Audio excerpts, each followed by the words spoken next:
grim reminder that I really need to relearn how to do forms with free weights.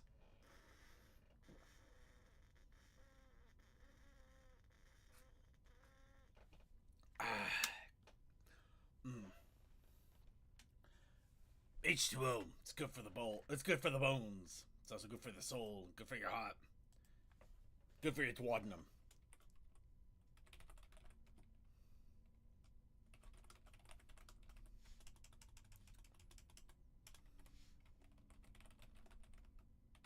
Oh. I forgot to test that. Okay, guess what, everybody? Before we actually start recording and everything, while we get everybody a chance to get situated here, I'm about to do something stupid. Let's go ahead and run this EXE that I'm being warned about against by Ichio. Nothing can go wrong. And we're going to run it as administrator, too, because I'm... just run it. I know I'm being stupid. Just run the damn thing. Put me out of my misery. If I end up breaking my system, maybe I'll finally have an excuse to get it updated.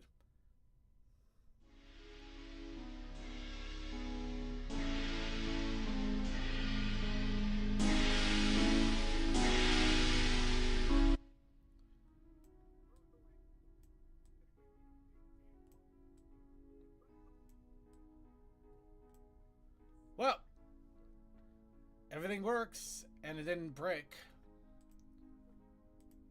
So, I think we are good to go here. Alright, I think we're safe. We are absolutely safe. Let's go ahead and get started here in 3, 2, 1.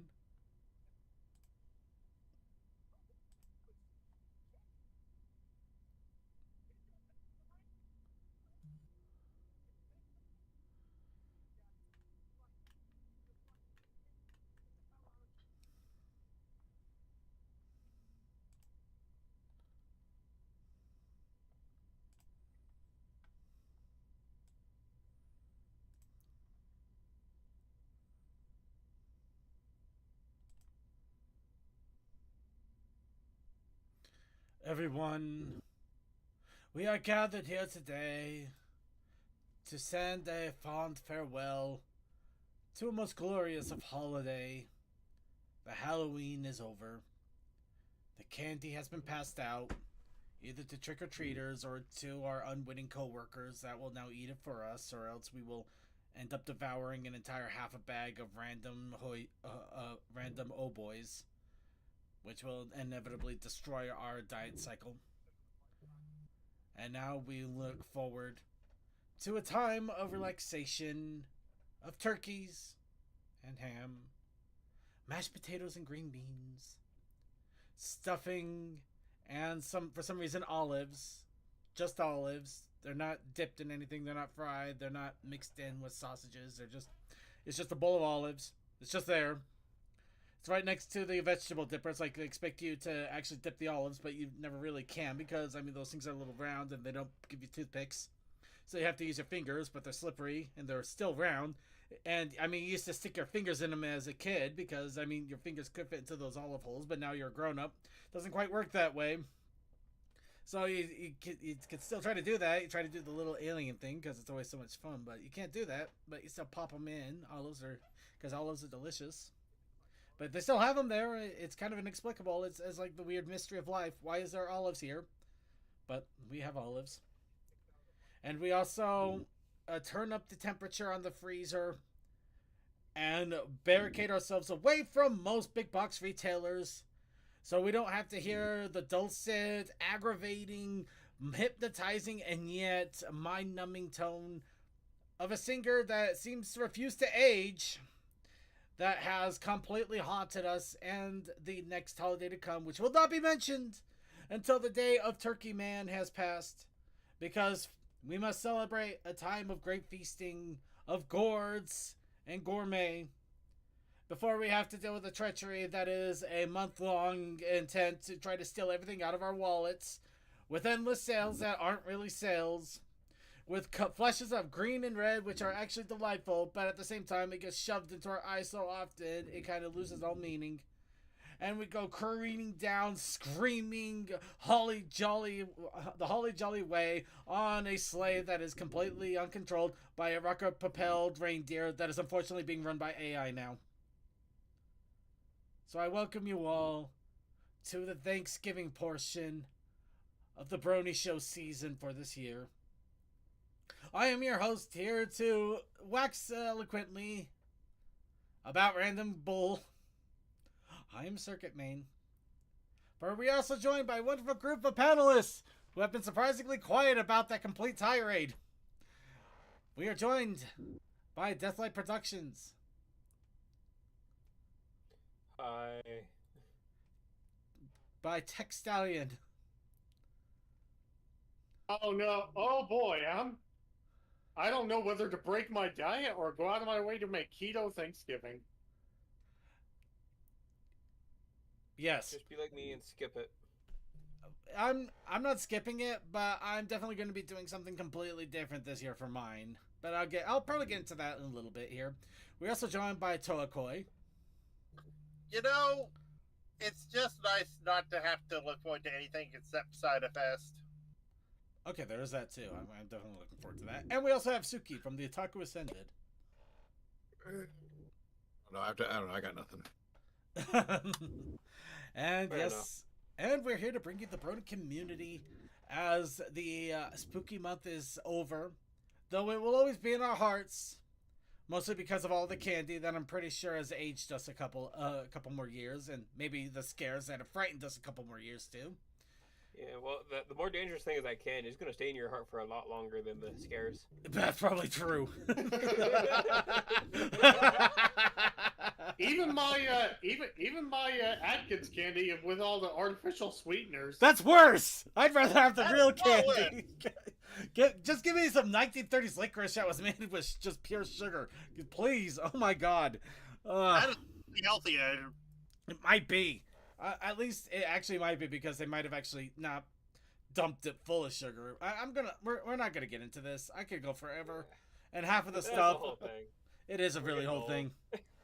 Let's just say I'm proud of my decision that I basically bought a bunch of little candy pieces of Tony's Chocolonely that I used for my trick or treat distribution, and then gave unwittingly to my coworkers. Tony's chocolate, that's some good stuff right there. Oh, it's really good, and I was really surprised when I found a bag of it at Costco with a bunch of like trick or treat size portions. It's like, oh my god, this is a chocolate company I like with really good chocolate, and it's also trick or treat. How in the world can I say no to this? I didn't know they made smaller bars. I only knew them for the big bars. Neither did I. That caught me so off guard. I was so happy. Amazing. Yeah. By the way, I have a Costco membership now. I'm scared. Oh, your poor Oh, one. no. It will thank you later though. It will, but I gotta You'll be save a lot. careful about. I gotta be careful about it at the same time, you know. Yeah. But yeah, in all honesty though, to everybody, I hope you had a great Halloween. I personally had a really fun one. I ended up buying. Buying. Yeah, I did buy. I got a pizza. I actually got a Pizza Hut pizza, and I'm probably never gonna go back to Pizza Hut now because I swear that that pizza did weird things to me. But Pizza does weird things to my body. Period. Yeah, usually I'm good with pizza. It's just that for some reason this one just did something. It might have actually been other things, but I don't know because I mean it happened around the same time. It's hard to tell if it's correlation or causation, but it still happened at the same time. And usually I don't go for Pizza Hut much anymore. I don't eat pizza for the very basic reason of, hey, no gallbladder. It sucks. Okay, yeah, that would definitely do it. Yeah, but yeah, no, I had the traditional Halloween of having a pizza. Had cut some nice autumn themed beers like a pumpkin beer.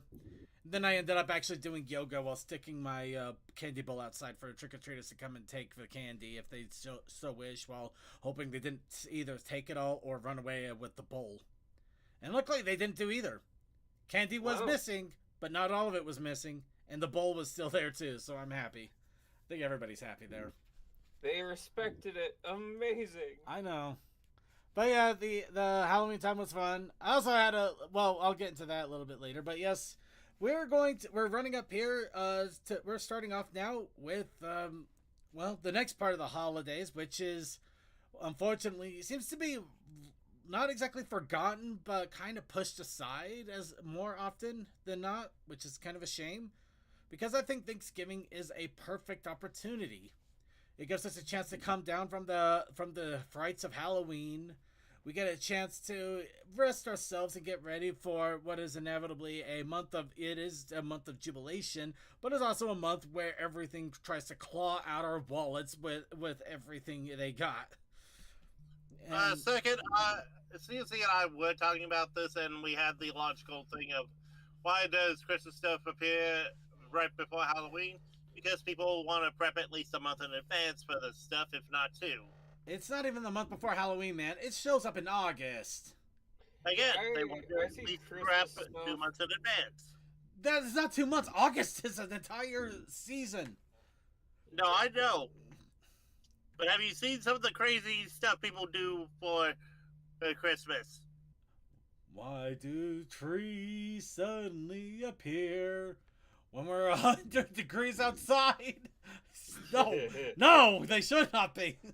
Okay. You say that as it is Christmas in July in the Southern Hemisphere. It kind of is sometimes, but not in the way you would want.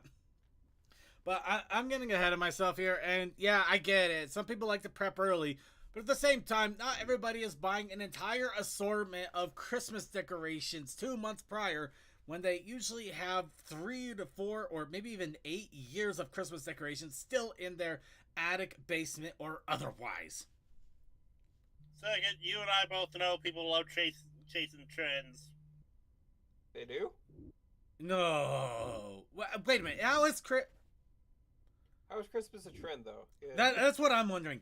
I mean, I'll give you some things in regards to Christmas trends, like maybe Sprite Cranberry for giggles. But outside of maybe like a black Christmas tree or maybe a particular ornament, unless the entire trend is let's freaking make our entire house look like it exploded out of a freaking Mardi Gras hut, I don't know what you mean. Why you would need to buy an entire assortment of decorations 2 months in advance? Some people like to do it up as a social event, thereby making it a theme year. Like, oh, I don't know, 100 years in the past, and go for decorations like that. I feel like we're trying to justify insanity, but I'm going to go ahead and walk away from this one because Second, we'll already get stayed. We're just having to look at other people's insanity. walking away because this is no longer, as I was about to mention, this is the time. This is the month I consider the time of rest, of great food, being able to just enjoy the weather as it turns to chill, and prepare yourself for the holiday to come. Which kind of sounds morbid in a weird way, but I think I like it when Christmas is in the Christmas season. I mean, Halloween respects the Halloween season by at least waiting till October to get all spooky, scary skeleton on us. You know, I'm not gonna say you're not seeing holiday decorations in September because you really are, but a lot of people don't go overboard celebrating it until it's October. Yeah, the stores kind of start packing it in September, but it's not like Christmas where you can see Christmas stuff already being sold clear over in September and into October. Yeah, there's at least there's a definitive line, and a lot of people that people keep trying to push past it, which I kind of get. Christmas is a wonderful time if you give it the time to breathe. And I like giving it the time to breathe. I like having a month of holly jolly fun where you get to see charity and kindness in people's hearts and fun little decorations. And you hope to hell you don't have to drive in a massive snowstorm to work. But Christmas is good when it's only for a few weeks, if a month altogether. Not when it's a 3-month extravaganza, because that will kill you. It's too much of a good thing. That's too much. It's too much of a good thing. So in that regard, I would like to make the official Brony Show announcement, as we do every year, that this will be the only time we talk about Christmas. For Christmas will now be put in its frozen meat locker, far away from us until the time of Thanksgiving is over. And I'm talking about American Thanksgiving. I'm sorry, Canadians. I know you had yours. I'm sure it was beautiful. But we need our American Thanksgiving too. And when that is done, the Black Friday will be the christen to say, fine, we can start talking about the Christmas time. We can start letting the witch out of the closet. We could start doing holly jolly, whatever you need. But for now, let's let Thanksgiving have its time. Let's let everybody have their moment to breathe and just settle into the winter weather. That's the official Brony show stance. And anybody else who goes against it will be muted. The saddest part is, though, you only have that Saturday before the snow comes. I'm too European to understand any of this. Okay, fair enough. All right. Okay, officially, we're just saying, let's go ahead and relax and not worry too much about Christmas until it's actually December. All right, that's pretty much the nuts and bolts of it. So, in any case, before we, that was my little tirade and to get us all warmed up. So let's let everybody else get their chance to warm up, talk a little bit about what's going on with our daily lives and other shenanigans, and we all, of course, do that with a big helping double scoop with hot chocolate sauce of wub. So I'd like to ask all of you, as we do every week, what's up, Bronies? Friday, I actually put on a costume and helped nephews and niece with trick-or-treating around that little cul-de-sac area. My only issue is I could not bend my knees because I decided, you know what would be fun? Wearing a Destiny suit I have. And then going, oh no, I can't bend over. I'd be more concerned about being in a cul-de-sac, but okay. Cul-de-sac, you know what I was getting at. I know what you're getting at. Not everyone. But yeah, I still stand by it. No, go ahead. I know. Oh, but basically, I spent my Halloween doing that before coming back and watching CMC, Skyrays, and Command Something, along with Rainy for a short bit, play mouth-washing. And they were all like, hey, this is going to be fun. And I kept my goddamn mouth shut in chat because I'm like, no, you're going to experience the horrors of this game. Yeah, I know about it. I've never had a chance to play it, but I know enough to know that it's fun, quote unquote. It's very fun. I enjoyed it immensely. Yeah. Oh, the fact that it has at least 5 different twists, and you're like, what? Yeah. Alright, I'm realizing I should probably get swapped over here so people can see the wonderful comments. Yeah. Yes, it was delightful, wasn't it, CMC? Yeah. Personally, I had a really good time on my Saturday because I decided to make it a circuit day. And I went all around the county.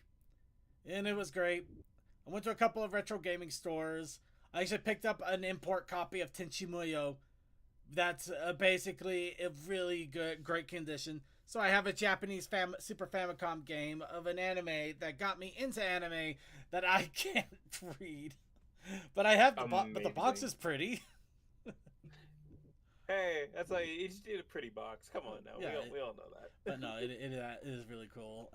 Went to a couple anime stores, which really surprised me. One of them I knew existed, but I was worried that it may have gone down because of recent situations, which they haven't. They're still up and running.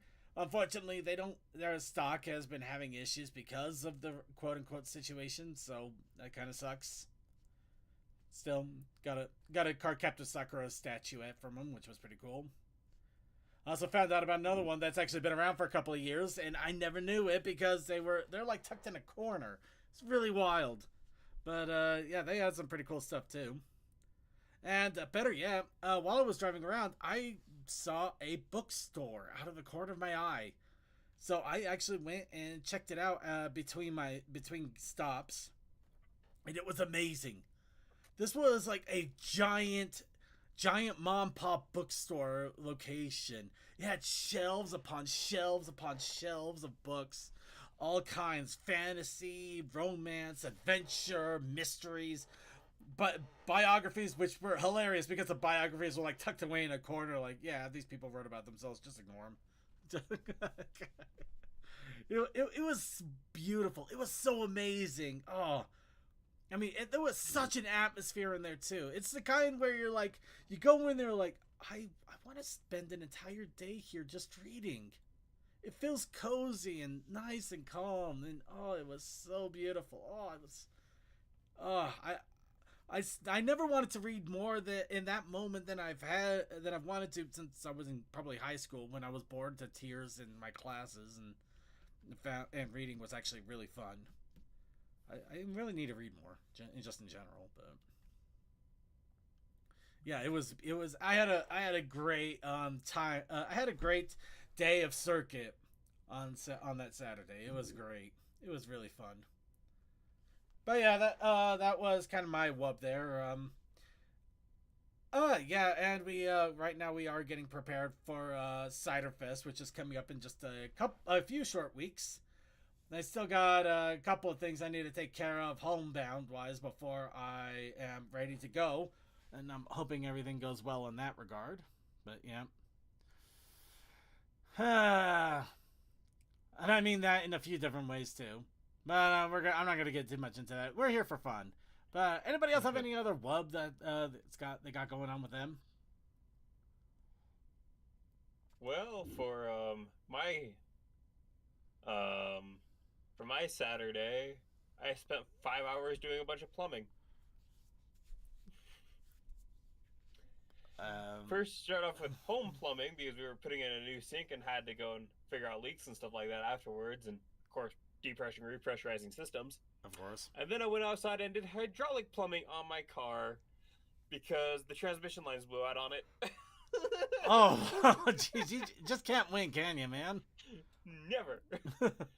There's a reason why, though, I love, like, the 90s. They have, like, all the modern stuff you want in a vehicle, but it's like all the vehicles do not have the proprietary stuff in it from, like, the 2000s.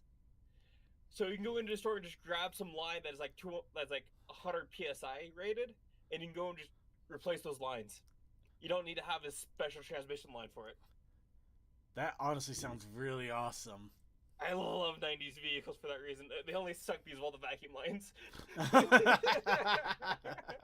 But you can also delete a lot of those vacuum lines too if you know what you're doing. Oh, okay then. I need to do that with my Explorer at some point because that thing is like 90% vacuum line. Oh boy.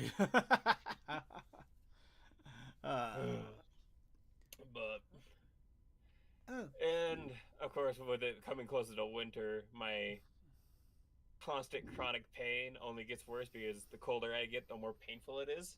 Yeah, I imagine so. I'm working in like the highest temperatures we've been getting is like around 50. And I start off my days by working in below freezing temperatures, so I've been in a lot of pain. Ugh. Hope things get better for you, at least in that regard. When spring comes, it will get better. Well, there's always that too, I guess. Well, anybody else? It's gonna get worse. Yeah. Anybody else have any other wub that they want to throw out there? Alright, I'd say that is our cue to news. Now, just a little bit of heads up. News is relatively light this week, so we'll probably be rocketing by it. Which is also why I just let ourselves have a little bit of fun with the whole What's Up Brony and just talking about random gibberish. But still, we do have some things that we do need to throw out there, so I'm more than happy to do that. We're going to start off, of course, as mentioned, Cider Fest. 2.5 weeks left. We are so close. I am not ready. I'm never ready either, but yes, it is just coming up in 2.5 weeks. They are still making announcements. There's a few things that we're waiting on bated breath about, which hopefully we'll hear from soon, and hopefully I'll have the funds to immediately jump on it as well. But yes, Ponyville Cider Fest, which will be in the Hyatt Regency in Milwaukee, is set to be happening in the week before Thanksgiving, funny enough. So I'll be going to Cider Fest, then spending a few days, and then I'm going to be probably just going to a random buffet restaurant for my Thanksgiving. So yeah, nice, simple, and fun. But yeah, we got that going on. And then, of course, a couple weeks after that is the Heartswarming Club, which is the My Little Pony fandom's celebration of the holidays in Ithaca, New York. This is a new thing that they started up recently. The only problem is that the Heartswarming Club, unfortunately, is limited registration. I believe it only has like 150 people, maybe a little more, a little less. But yeah, it's a smaller meetup situation. So if you aren't, unless you have the money to really go down there, unless you're in the area, I don't know if you want to go or not. I would recommend checking out the store though, because I mean, hey, holiday pony merch. How would you not want that? I want that. I want that Merry Mint. Look at her. I mean, that's kind of badass, regardless. Yeah, it is so pretty cool. But along with that, we do also have the in-between, which is the Rave of the House of Bells. And the Winter Rave has been announced for the 13th and the 14th. And they have basically announced the musicians, the musical lineups, and the schedules. So all of those names you can see and now are all set to go. Everybody from Cyril the Wolf, Drumstick Pony, Mare in the Rain, Acid Applejack, Scratch Cat. No, wait. Scratch Cat. My bad. Frozen Spirit, Elvia. My bad there, I think. I mean, so many names, so many awesome music intros. Looks like it's several hours of fun for 2 days, the 13th and the 14th. Absolute peak cinema. And this is just right after Heartswarming. So, yeah, nothing else should be happening at that time. So, yeah, hopefully you'll have the opportunity to check it out and enjoy some pony music during the holiday season.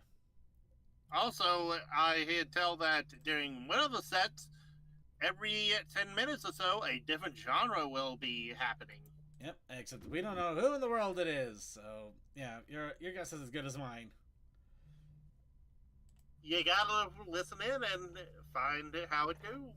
Yeah, if you want to keep with updates or be able to talk to the awesome people involved with this, Brave of the House of Bells is on Blue Sky, Equestria.social, on Mastodon, and the other one that we mentioned but never talk about. And they also have a Discord server, so there's many ways to keep in contact with them and also keep getting updates, as well as talking to other musical fans as this starts to come up. Really awesome times. I absolutely love it. It is great. And next, let's start off with the news. A little bit of a heads up for you animation project aficionados there. My Little Pony: The Crystal Disease, because why not? An animated project that is coming from Empress Twilight and Magna Luna. So, who have some amazing art styles. So, they're going to be putting them into animation. And they're going to be doing The Crystal Disease, which is an animated project.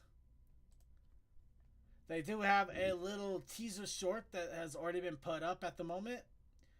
You can already check it out on YouTube over here. So you can get a general idea of what the whole idea is. Of course, it's one of the infected alternate universes, which seem to be the rage right now. Yeah, I'm not gonna get too much into that one. But of course, if you want to help them out financially or otherwise, of course, they do have a Ko-fi or a Patreon, and of course, you can help give them a little bit of money to help with the project. But yeah, no, it's looking good. It's looking like amazing stuff. Alternate universe infection things aren't really my thing, but I understand why people are up for it. So yeah, it's really big right now, considering all the major narrators in the fandom are doing it. Oh boy, yeah, there you go. That's a big one for you there. Yeah. Ooh boy. Ooh. Along with that, who wanted a derpy plushie? Well, we all want a derpy plushie. I can guess. I mean, you're asking the certain people here. Yeah, but now you have derpy sitting down plushie. Oh my god, that's adorable. Okay. We need more of these. Well, we just got more of these. This is a brand new plushie. But I Symbiote... know, but it still means we need more. Yep. But yeah, Symbiote Studios has released the Sitting Derpy Hooves plushie. This, of course, comes with a muffin. That little muffin right there. It actually does come with it. I bought the standing plushie and it came with a muffin, too. Yeah, I have the standing plushie as well. The muffin is good. But yeah, if you want a Sitting Derpy, you can also now get a Sitting Derpy from Symbiote. This is actually, if you are interested in plushies and you don't have a lot of money, this is honestly one of the best ways to go. $30 for these plushies. They are really good design, really good quality. $30. I mean, it's not cheap, but it is nothing to sneeze at. That is very affordable. Also, here's the thing. Of course, you can also go. You can be stupid and get the jumbo plushies too. No, I love ponies, but I don't love ponies that much to have a big old plush. Then you don't love them enough. Be gone from here. Another. No, I'm kidding. Do we have to go back over the Doom thing and how we had that discussion? No, we're walking away from all of that. But yeah, Symbiote Studios, awesome plushies. Always give them a shout out. Always recommend them, especially if you need plushies, but you're not able to afford the fandom plushies. Because I'm not gonna lie, the fandom plushies are expensive, but they are handmade and they are really worth it. And if you can afford it, go for it. But if you can't, this is a good mass production second option. It's a really good option. Now, here's one. Actually, Deathlight, I'm glad you're here. Because here's one, too, that we can all talk about. An interesting Indiegogo campaign finished up one of its key goals with the Fallout Equestria official audiobook getting its enhanced release to the public. See, I'm surprised because I didn't hear anything about this until you were talking about it. I'm like, what the hell? Yeah, no, apparently this happened a while ago. This whole Indiegogo campaign happened a long time ago. This is the 81st update for this thing. They've had 80 updates regarding this. Yeah, and I've just seen so many of these, just like, they go, like, we're gonna go do it! And they get, like, a group of very talented voice actors in, and they get through, like, maybe 1 or 2 episodes, and then the whole thing falls apart. Yeah, no, I know, I'm with you. I've seen it happen so many times. I just figured that. I saw it. I'm just like, oh, I wonder if they got a chapter.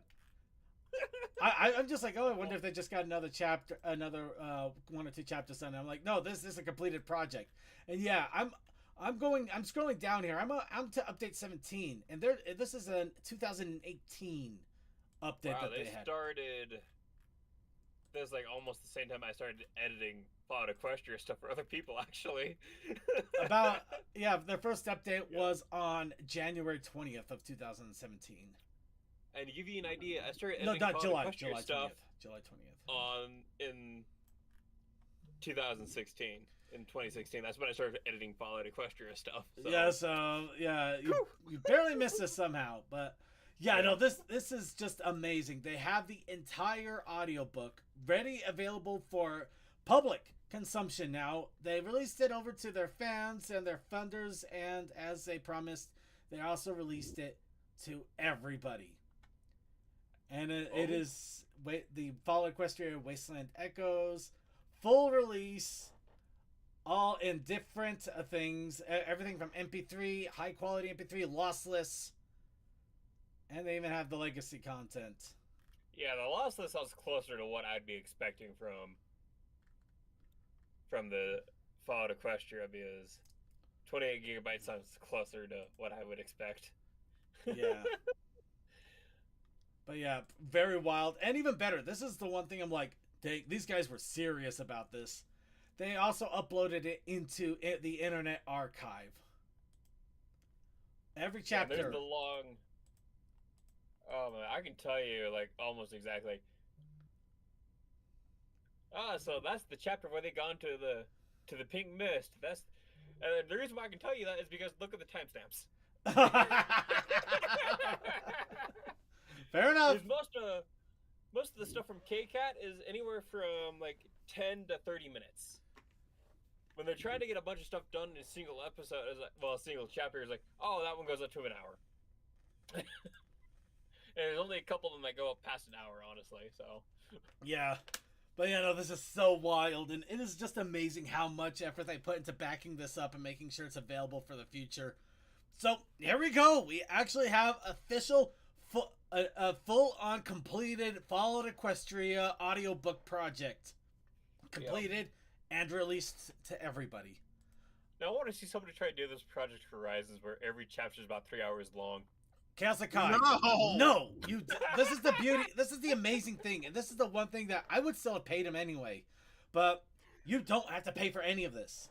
This was released completely free of charge to everybody else. I'm sure they would appreciate donations and things like that. But you don't have to pay for a penny of this. I mean, it's impressive they've been working on this for a decade, and I never knew about it, considering how deep into the Fallout stuff I was for a while. Yeah, I mean, I know a lot about things that have been going on in the fandom, but yeah. But yeah, here's it. In fact, it tells you right here. This request, by request of the author, the entire project has been not for profit. All money from the crowdfunding campaign not used in the audiobook was donated to a International Physicians for the Prevention of Nuclear War. Okay, yeah, that is awesome. Even that alone is cool. And they're even saying if you want to donate there. But donate directly. Yeah. Give them money if you want to give somebody money. All of this is not for profit, which is a more amazing thing. They all did this out of love and passion, which is just makes it all the more amazing. I can give you a couple of reasons why they didn't do it for profit. Well, I'm pretty sure that there might be some legal wires if you did. There's a lot of legal reasons like you can donate to us, but we cannot accept any actual payment. Yeah. Granted, Fallout Equestria is one of those weird immediate gray areas, but at the same time, I think K-Cat would probably not allow them to either. I don't think he would. Yeah. Well, it's just because if you're doing something like this, you have to get permission from the author. As well as planning on getting profit from it. And because they actually use characters from the show too, then you have to go over to Hasbro. That's one where it gets tricky as hell, but yeah, I'm gonna leave that legalese up to somebody else. Like, as long as there's like just ponies, just horses running on the wasteland is fine, but they actually use, like, they have Twilight Sparkle and the whole cast there, as well as like Princess Celestia and Princess Luna and stuff like that. Yeah, that's where it gets great. You'd have to cut all that out. Yeah. But anyway, yeah, I do recommend. I cannot recommend enough. Check it out. Check it out. Check it out. Especially if you have any interest in Fallout Equestria, even if you've always wanted to read it or listen to it, but you never had the opportunity. Now you can literally just listen to it as you do your chores. Amazing. Yeah, that's pretty much how I got into it. It was like, I work long hours. Do you know it'd be nice to just have something go on? Yeah. In the background? Yeah. And especially if you're like me and you work like 12 hours a day. Ugh. Yeah. Alright. And along with that, we're gonna go ahead and talk about our pony vendors that are out there with different merch. That's right, that was all the news we had. And this one was literally a piece thing that I found out about and decided to talk about. So we did not have a lot of news this week. It's been quiet.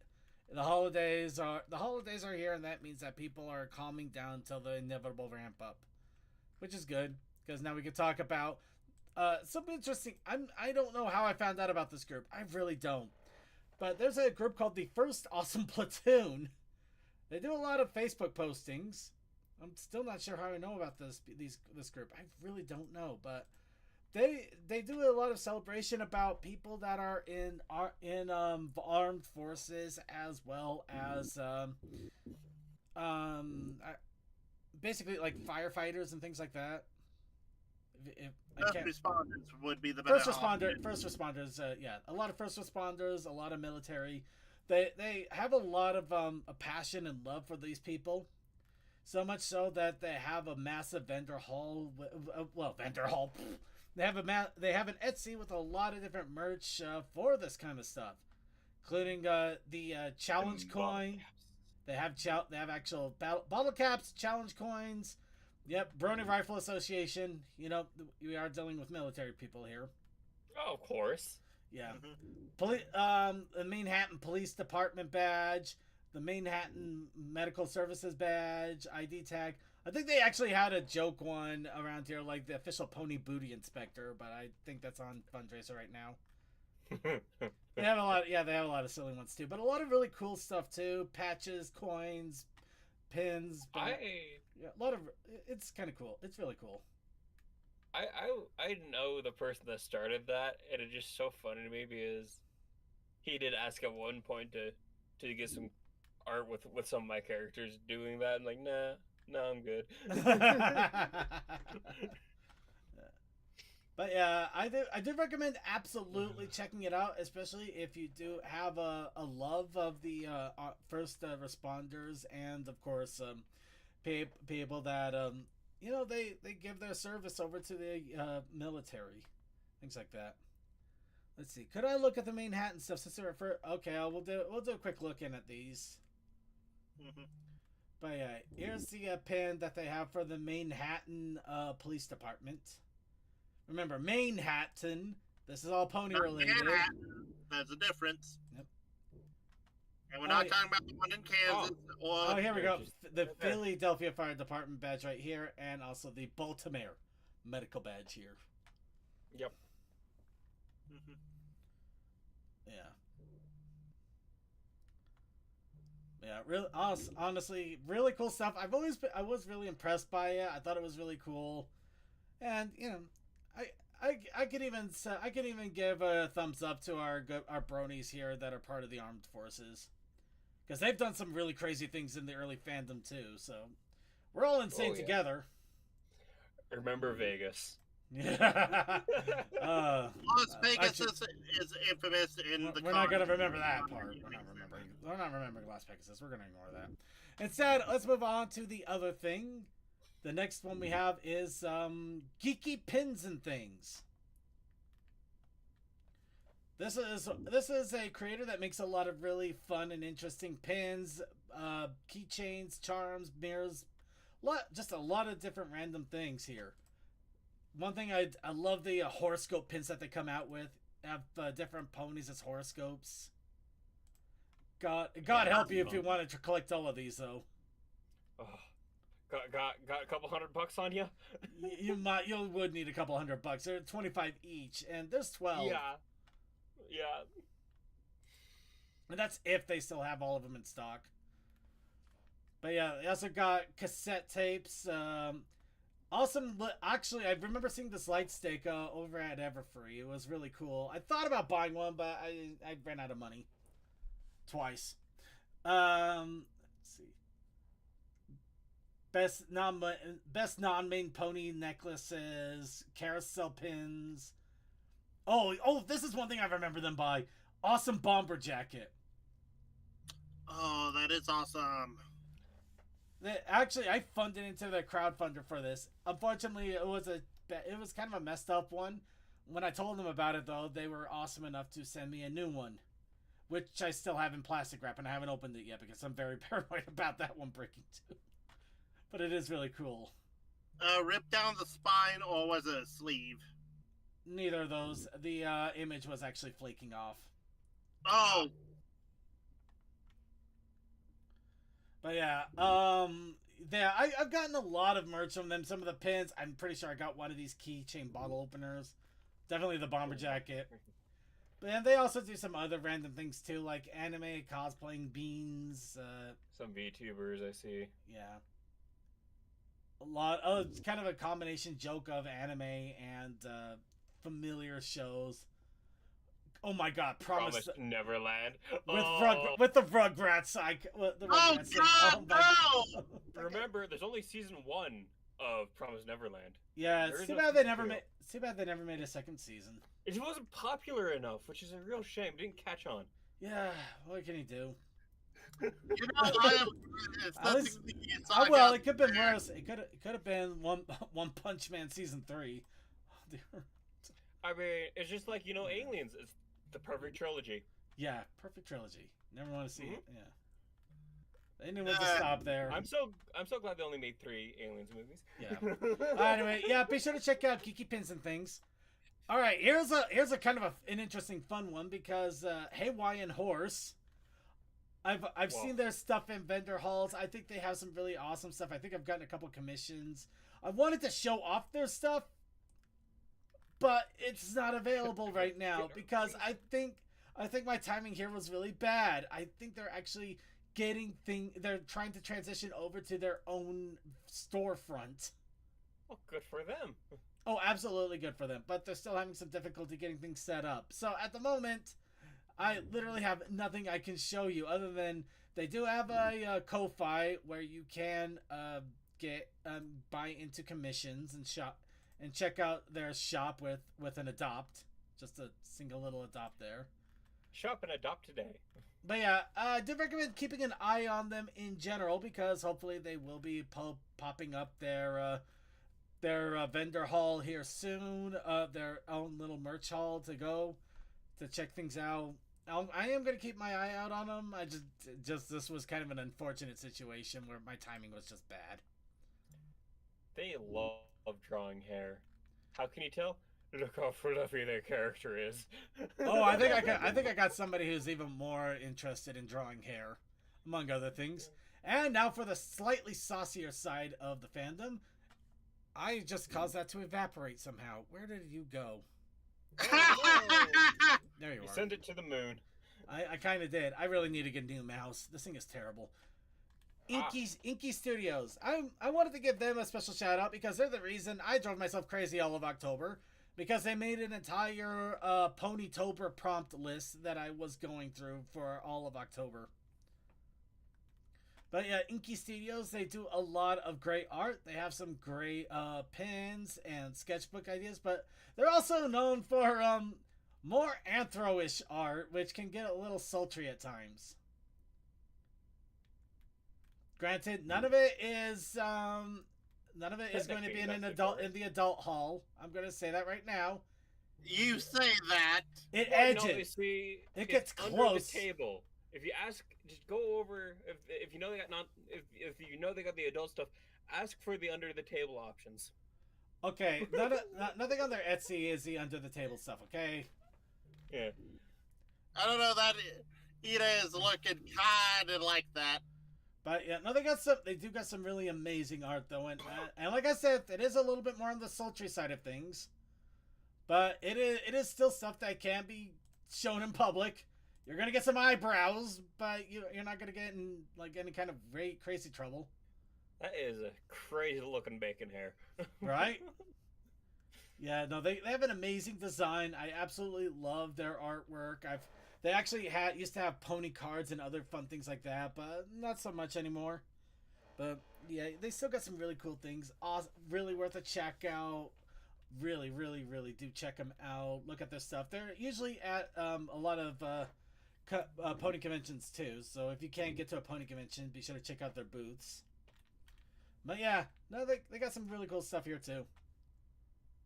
And that is going to be it for our vendor showcase. Those are all going to be in the show notes. So if you're interested in any of that, especially with the holidays coming up, you'll have links to all of that. Now, with that in mind, it's time to go to our challenge. Our challenge that we do every week.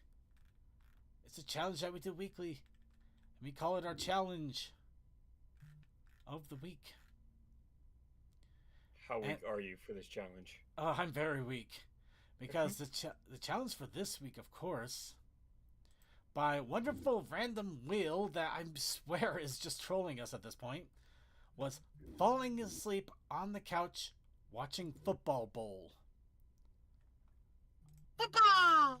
Which is basically a Homestar Runner kind of a joke situation, but also the classic case of eating too much and just passing out on the couch. For Did you say Homestuck? Homestar. Homestuck? Star. No! Homestuck? No. Star. Stop that. Homestar was there before Homestuck. I mean, the kind of uneven Hey, playing field. Hey, this is the Garfield to your Heathcliff, Coal Dust. Okay.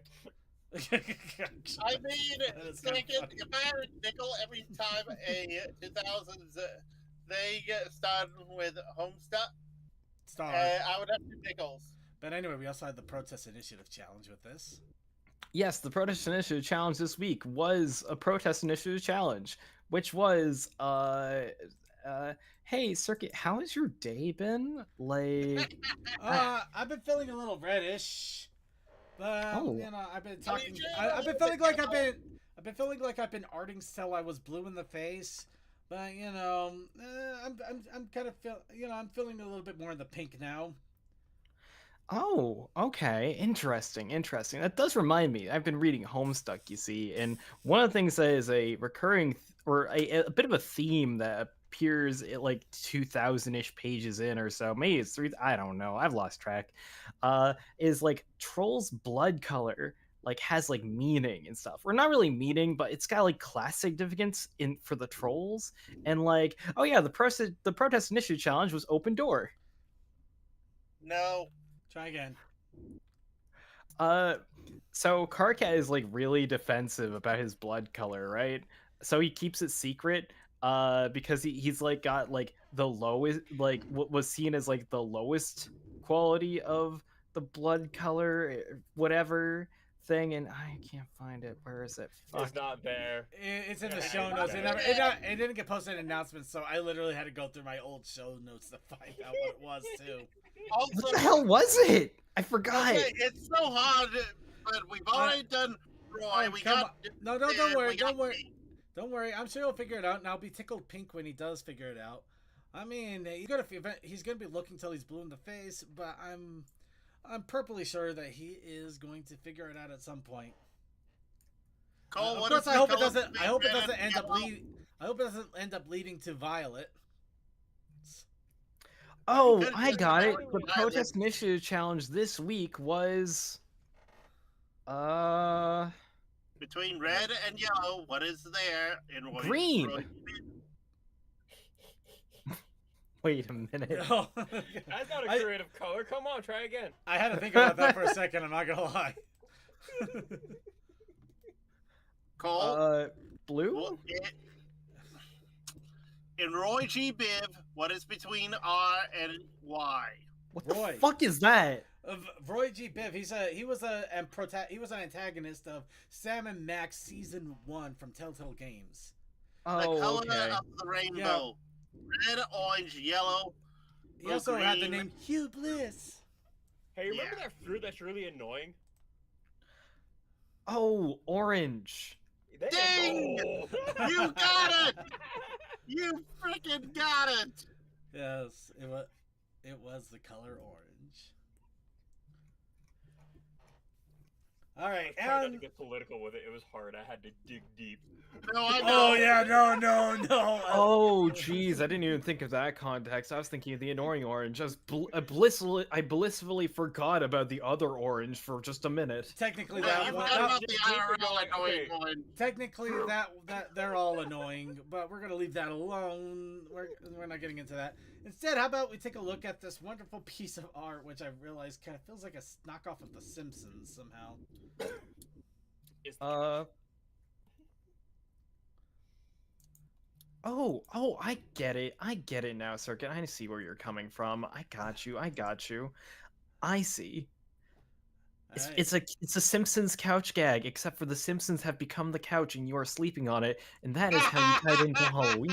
You know what? Considering what happened with Fortnite and the fact that they had to remove the couch because of problems, they actually did have the Simpsons couch, and they just had to remove it.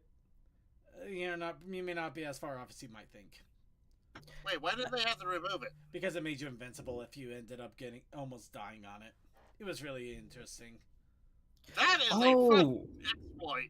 so what you're saying is it's kind of like how if you die on that special bed in Homestuck, you become like a god tier. Yes. Well, that's one possible option, I suppose. But yeah. But in any case, yep. You can see right here that well, Circuit is sleeping soundly after. Well, I guess in this case he probably didn't eat as much turkey because I didn't bulge his belly. Now that I think about it, but he's sleeping on the couch, a big old orange couch. And God help me, I tried my absolute best to shade him like there's a TV going off in front of him while he was sleeping. Okay, so second thing Go ahead. you should know. the stuff should be lighter on top, darker on the bottom. It is. You're pretty close. It is lighter on the top. The light is coming from basically the camera in front of us. So It is the well, where TV. we're at, It is going the down. light of Yeah. the TV. Yeah. I'm just saying that because the darker edges are along the top of the front leg, while the back leg should have a little bit more darkness on it to, you know.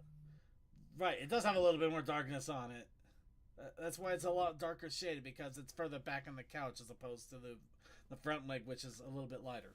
Granted, yeah, my shading could have used a lot of work. I was trying to shade this while I had about maybe 25 minutes left at my work. I will say, it is one stiff couch. There ain't Yeah. no giving that thing at all. Okay, It is amazing. I It's really rock. need. I needed to line it better. I tried my best. I actually did try to line the couch a little bit. I should have made it a little more apparent, but I was trying to make it look like it was dipping where he was laying. Like it was a 2-cushion system where you had the cushion. You had one cushion here at the top, and then you had the actual support structure, which shouldn't be sagging. And the cushions do kind of bend a bit, but I did not give them. There's not enough there to indicate there's any lines there, or I didn't bolden the lines enough. There's One there's simple some trick you difficulty. could have done is had a nice sharp line for the leg, and then you just kind of have the couch eat the leg a little bit. Yeah. I And you should could have. the body and stuff like that too. Well, the reason I did that is kind of like he's half falling off of the couch. Like the leg is I do actually falling appreciate- off the couch, and right over here was supposed to be the line where his back is on it, and then his ass starts to fall off of the couch. I do appreciate that you're taking the opportunity to make sure to really zoom in on your butt several times during this conversation. The Well, butt. Yes, more it's very than crotch, important. but Look, still. let's face it, because the hair here makes it really hard to identify any cushioning as well as the arm. The butt is where all the cushioning is, which is kind of ironic in terms of statement, but that's kind of where I have to go with The it. ass is where the mass is. We gotcha. Yeah, I really Real. should have had another line here on the back to indicate where the cushions ended. That Yeah. was definitely a fault of mine there. That's fine, Circuit. Couches are hard. They are. Especially It this one. depends on the couch. They are, and It's I will. true. You need The one- couch reference. The ones in hotels are particularly hard a lot of the time. Oh, Yeah. Mhm. Have you ever like gone through like Big Lots whenever Big Lots was still a thing and just sat on couches to see if you liked any, and then you found the one and you're like, maybe one day I'll get this couch, and then you actually end up just inheriting a couch from your like friend who is now moving out of state because he can't afford to live in your state anymore, so he has to move out and move back into his parents. So now you have a couch that's in your living room and is not the couch you wanted, but still so comfortable all the Still same. pretty comfy couch. Not really. I ended up with a Big Lots chair that I got from the store as they were shutting down, and I'm using that as my living room chair right now. Hell yeah. Yeah, it's okay. Not the best, but not the worst. It works for me still. Yeah, sometimes you just need a chair that is like, maybe it's not the best, but it's also not the worst. Maybe the chairs and couches were the ones that we found along the way. Maybe. Yeah. But yeah, the big thing about this is the shading was really what I really wanted to try to put some more emphasis on, which is probably also why the couch kind of suffered a little bit. I could have lined that better, but I was also kind of coloring and trying to. I ended up actually I was trying to color it in manually. Then halfway through, I'm just like, screw it, grabbed the paint tool and dumped, and then started to try to shade. Oh. Literally halfway through it, it was like in the you can even see in some of the ear here where I went over the line a bit because I wasn't minding too much about being messy, and then it's like, oh no, I got an hour left. Screw it, blunk, just gone. Throw it all down. Throw it all down. My one question, and this is not a criticism, this is kind of like just to kind of get in your mind about like backgrounds and such. No, go ahead. Wall color. I don't know. I just figured that a dark blue wall color would probably contrast a little bit better with the brightness of the basically the TV showing on Circuit and the couch. And since it wasn't exactly going to be, it was kind of going to be in the shadows anyway, so I just went with a really dark blue color to just give it a background, but not make it an important. I didn't put any importance in the background. I just made it a dark colored one to indicate it's in the darkness of the shadows. Maybe I could have made it a little darker. Yeah, I'd probably like maybe go for something a little bit less saturated for that, I suppose. I mean, I don't know. So uh Yeah, I think the reason why I bring it up is because I've been trying to think more about backgrounds and just kind of how to build a room that your characters are in. And one of the things that I've come to realize is I really don't know much or don't know enough about interior design, how to make a space feel natural in a drawing. Like I do try to like do something with picture frames and stuff, and and whatnot, and try to like make it vaguely feel like something. But like it is something that I need to personally study myself more of just how to make a space in a drawing feel more like a space that is lived in. yeah. Right now, my study is more on anatomy and trying to also start getting shading in there, which is why there's obviously a lot more emphasis on the shading than the background.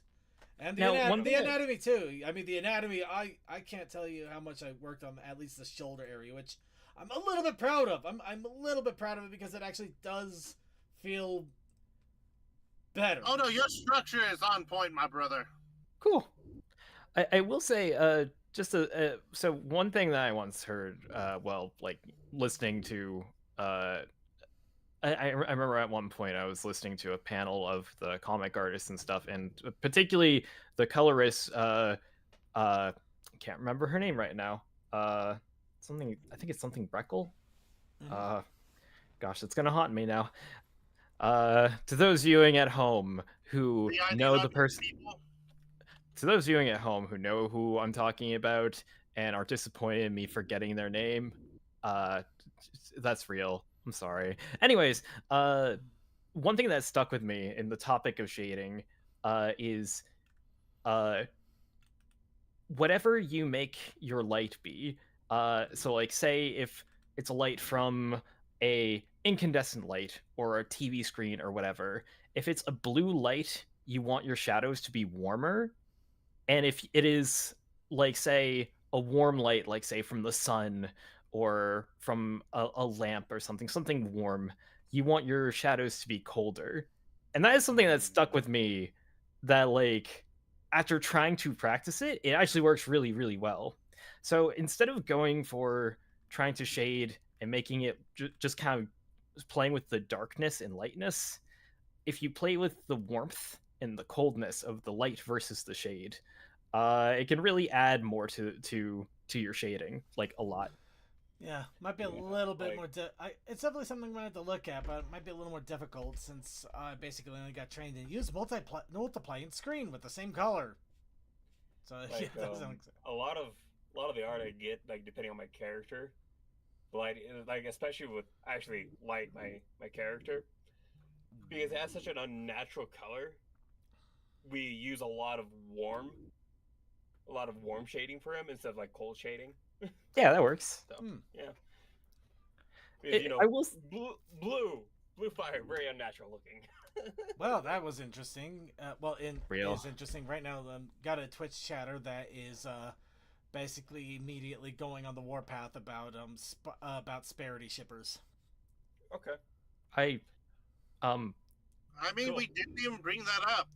Well, I know he had a boy. I mean, we didn't, but I guessing he's just been fed up lately, which I get it. But I mean, at the same time, when you had the hot babysitter and you were a young kid. Oh wait, Sparity, Spike, Rarity. Oh, Yeah, okay. Yeah. Sorry for it. Yeah, It took me a second to realize what ship we were talking about. I can see it, especially after like Gabby was introduced. It was like, okay, clearly it's a move on thing. No, I'm people gonna be don't. honest. People don't move on. They still have freaking people shipping Big Mac and Cheerily. Yeah. Come True. on. I'm gonna be honest. I just kind of don't care. Yeah. I know. Anyway, let's go. I'm 30 years old. I do not care about the fictitious relationships people put fictional characters into. I just, Yeah, no, y'all, I I got a mortgage to pay. Well, how Yeah, about exactly. this? How about we talk about the orange bean in the middle of the room? I Wow, approve that of the is a orange beanie bean. Orange. That is a nice orange bean. The orange It would bean. do Chicago proud. Yeah, See, whenever I do a minimal thing of a minimal is the word here. Minimal is absolutely the word. Sorry, I'm just annoyed because it is literally just basically it looks like somebody just slapped an orange bean in the middle of a room and called it a day, and then called it art. This is the kind of stuff I would see like in an art booth with some pretentious guy. Welcome to my art gallery. I made this. It took me about 2 years of inspiration, and then one day I dropped my can of pork and beans, and a bean fell right in front of my window. I'm like, that's art. Pay me $10,000. What? Time I'm having more than just like, oh crud, I slept most of the day where I had chores. I have to get this done in 30 minutes.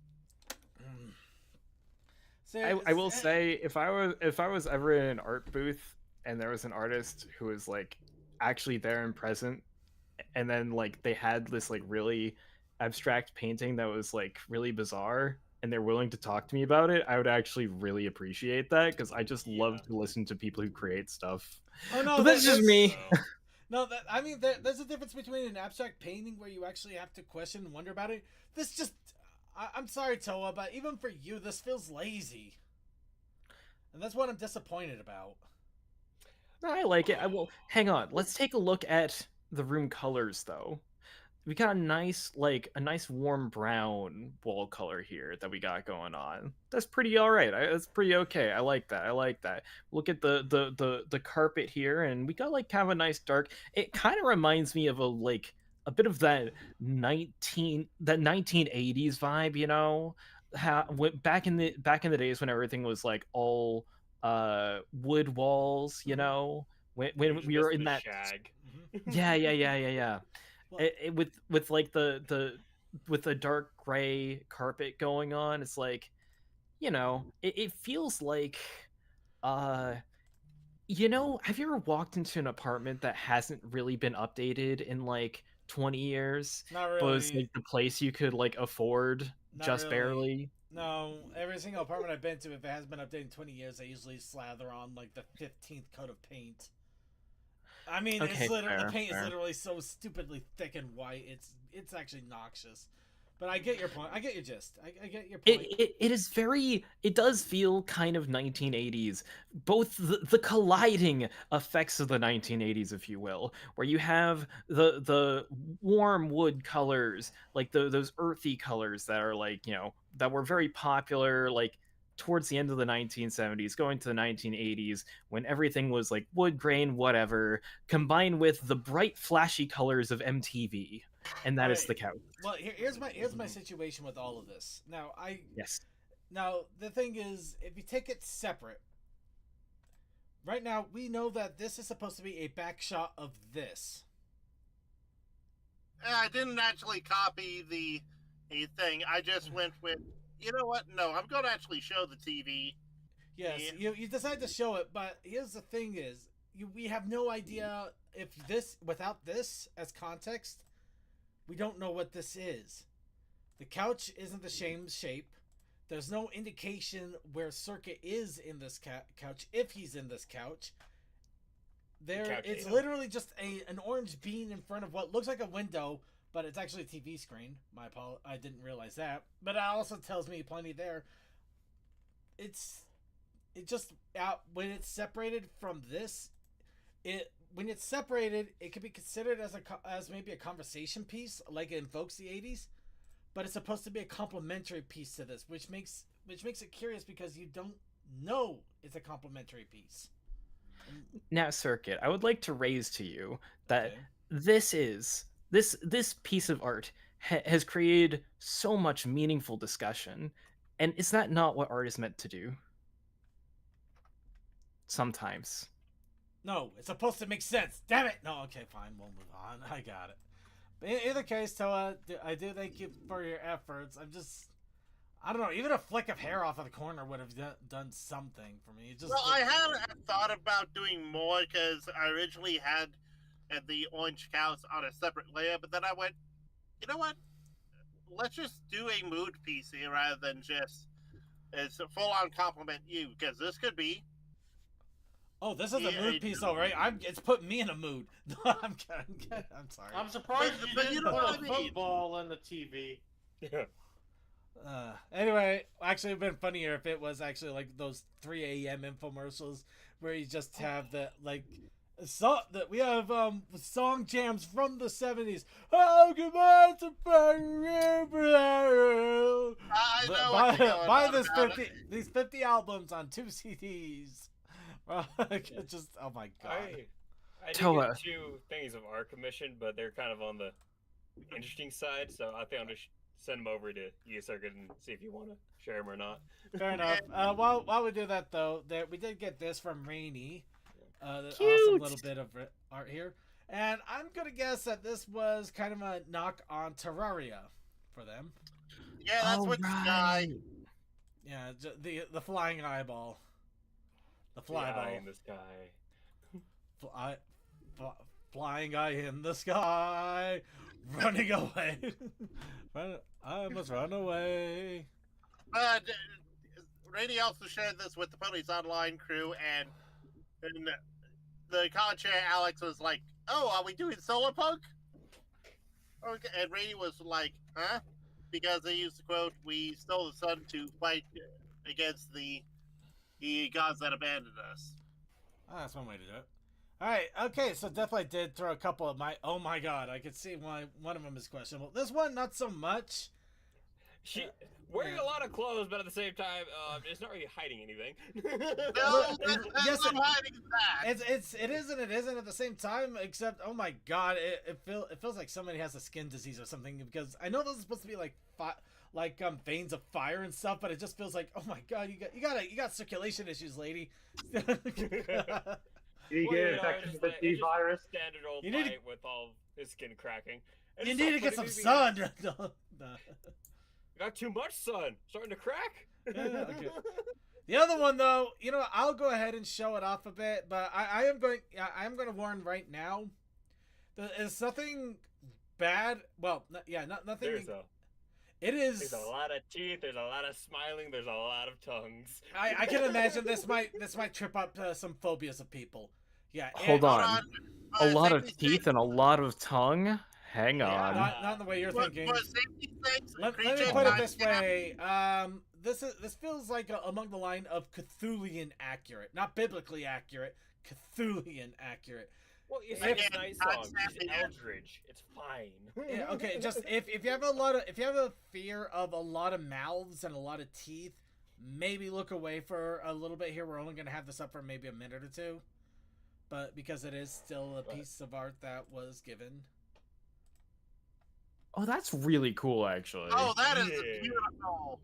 And all the wigs as well. Oh, that is adorable. Oh, I got. That a is much not more adorable. detailed What the picture. I got a much more detailed picture of that if you're actually transforming, but I cannot share that with you guys. We're only talking about alone, please. That isn't enough No. for me. I don't have these the fears like this, but this still disturbs me on a different level. But I get that. See, this is kind of what happens though when a GM it just keeps being a pain in the ass, and you keep making something more and more ridiculous. Until you basically have an Eldritch God in a skin that looks like a person. I think we're gonna need to But- I don't want to say soften it, but we're gonna have to let's make things a little bit calmer now. So as I mentioned, Fine. Pony Tolbert had just wrapped up, but I did get a few more art pieces in before the end. Granted, they were still the same. I gotta cram these suckers out in like 30 minutes or less. Help me. Yeah. But yeah, funny enough, a few Pinkie Pies. But yeah, Pinkie Pie being haunted by the candy corn she never uses for baking. You monster. I just the prompts are like haunted and candy corn, and I'm just like, haunted candy corn. Let's go. This one was weird. It's supposed to be Party of One and Bat. The only thing I could think of was Pinkamena losing her mind and just having thoughts about a bat that's flying around eating Fruity Pebbles. Oh, so it's not sprinkles. Well, it could be Sprinkles too. The idea was Fruity Pebbles, but at this point we'll go with Sprinkles. Is it I'm her just like, fruity the pebble? bat is tiny, So, Yeah, it is. But I mean, you ever see the size of Fruity Pebbles? Fruity Pebbles are bigger than that. Yeah, but she's also crazy. Plus, No excuse. and finally, the one I actually did try to put in more than a couple of 30 minutes of effort. Luna dressed up as Death. Huh. She got it all wrong. Where's all the blue? Where's all the cracks? And where's the cool lamp? Cosplay. I guess interpretation, but everybody knows I wear a trench coat. Not that was like so like 1800s. That is so out of fashion nowadays. Come Well, on. plus also there's like there's billions of people out there. You can't have one death anymore. You gotta have a system of deaths. You gotta have multiple deaths. You got a honestly death to the death goal. network. That's honestly the whole story of my character, actually. And one of my other friends has another Reaper, and they get so annoyed with each other. It is funnier than hell. So you don't have Death from Discworld and the Death of Rats kind of relationship. You have more of the antagonistic, like Death and New Death from Reaper Man. Well, just like imagine a old grumpy person having to train and deal with somebody that's much younger than them. Oh, so rest in peace, Hartman. Basically, it's old cop, new cop. Yes. I'm too old for this shit. And Light is the older one. All right, everybody. Now it is time for the challenge of the week. Of course, the spooky month is over. We're not talking about the other month until next month. So for now, we are here in Thanksgiving times. And this is your chance to give us a prompt to encourage everybody out there to express their artistic, creative sides. Don't worry, DM. Oh, you are here. Don't worry, DM. We are going to get to you. Hey, Circuit, I guess know. what? What's that? It's stick season. Yay! Hey! What? Stick season. Oh. Yay! Like in the song. As your Totally thought you said resident. something else, huh? Really quick. Let me Oh, quickly don't get me wrong. Every season is dick season. But anyways, it's stick Yay! season. Hold on. What did it come into? I don't know either, but before I see clarification, really quick, for anybody who doesn't know how this works, everybody is allowed to give us a prompt on the picker wheel. This wheel will be randomized and spun up, and that will be our challenge for everybody for the next week. We encourage everybody to do whatever they have that they want to give artistic interpretation. Whether you draw, you paint, whether you draw, you paint, you make stories, music, you do interpretive dancing, you bake cookies, however you show your artistic expressiveness, you just go out there with these prompts and do whatever you feel like it with these prompts. The whole idea is just to encourage creativity and maybe give you something to try to think of how to incorporate it or bring it in or through. The thing is, everybody gets a prompt, but everybody only gets one prompt. And once that prompt has been entered, you can no longer suggest a prompt, and you cannot take back. So make sure you choose wisely. And this will be randomized. We shuffle up the entries and then give it a spin. There are no favorites. We don't wait to try to get the best prompt. We have no idea what we're going to get, and believe me, this has bit me more than a few times. CMC, was that your prompt, or are you just really... Okay. You give us so many fun options, CMC. And while we wait for others, I just got done doing a quick edit of DM's big 10-page thing, and with actually adding a little bit of spacing, it now is actually onto an 11th page a little. Yeah, I But was at trying least to it reads- condense it because I did not get too many pages because of the amount of pages that intimidated you guys the last time I wrote a big story like this. Which Yeah, we I got are going to do past some... part 1 and was like, wait, that was a part 1? There's a part 2?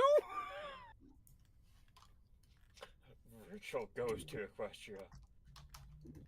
Is he going there to fight Celestia and Luna to get more power? Because that guy is all about power.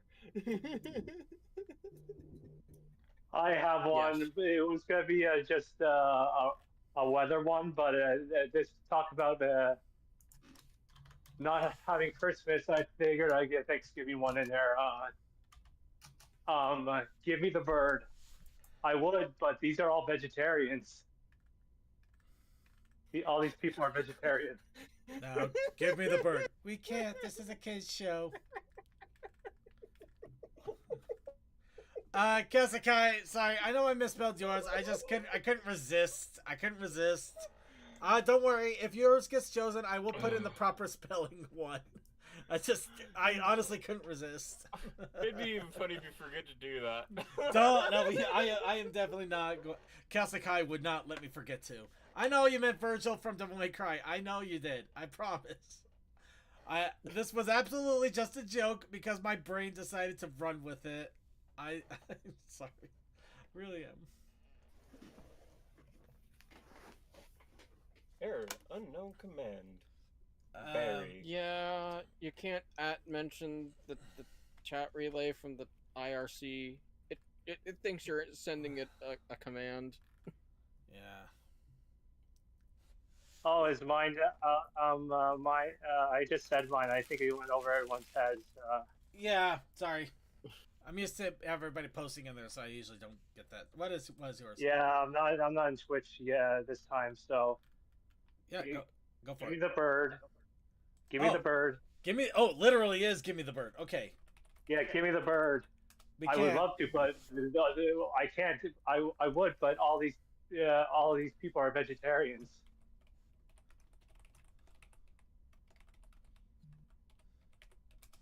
So you're saying there's no chicken for us? No chicken. Dang. Well, cock-a-doodle-doo to you too.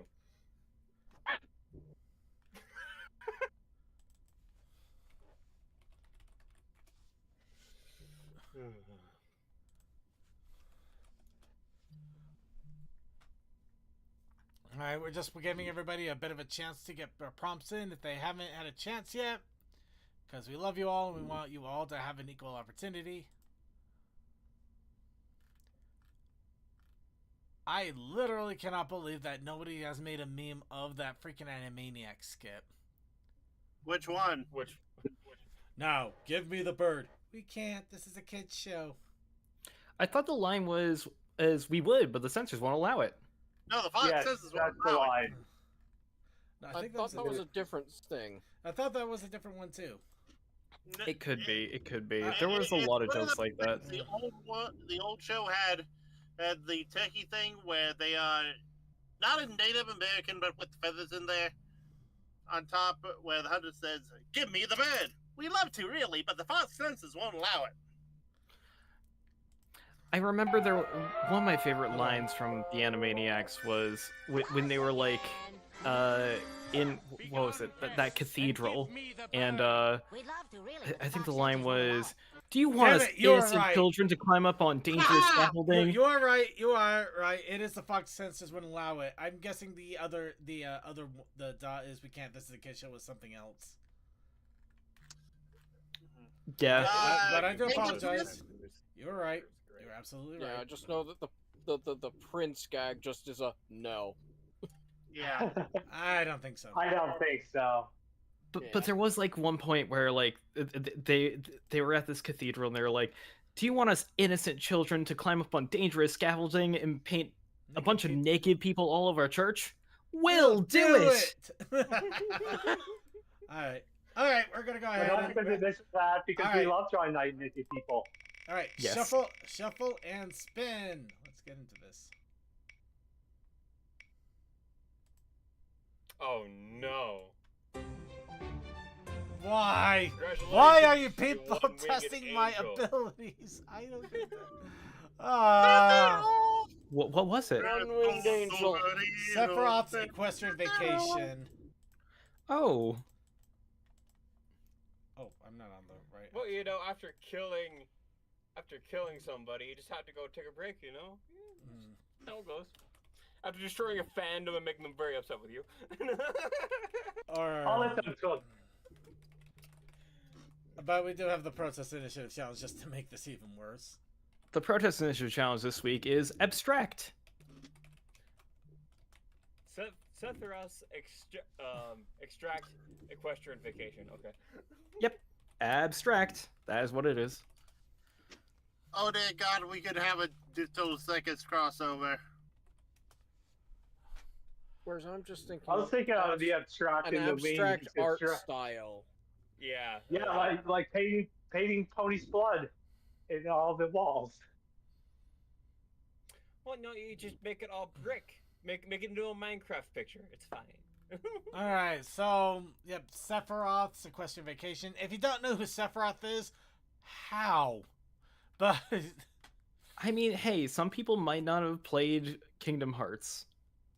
That is Or true. Final Not Fantasy. everybody Final played Fantasy. Kingdom Hearts. or the other Final Fantasy, What or other Final Dissidia, or watch Some the people- movie. Some people might not have played Deltarune. Some people might not have read Homestuck. Is he in either of those things? No. But my point is, we all have different culture that we decide to ingest. He is in Kingdom Hearts. He's in. Oh, he is in Kingdom Hearts, He yes. is in Kingdom Hearts 1 and Yeah. 2. But he's not in Homestuck. At least I don't think he is. I don't know. I've still got a He long way might to be go. in the background, you don't know. Anyway, he's the taller one. Sorry, I literally could. I had a better picture, but it literally is not coming up for me. Something is wrong with the site, so this is the best No, I this got. is the perfect picture of him. Yeah. It explains everything. The only thing you're missing is the wing.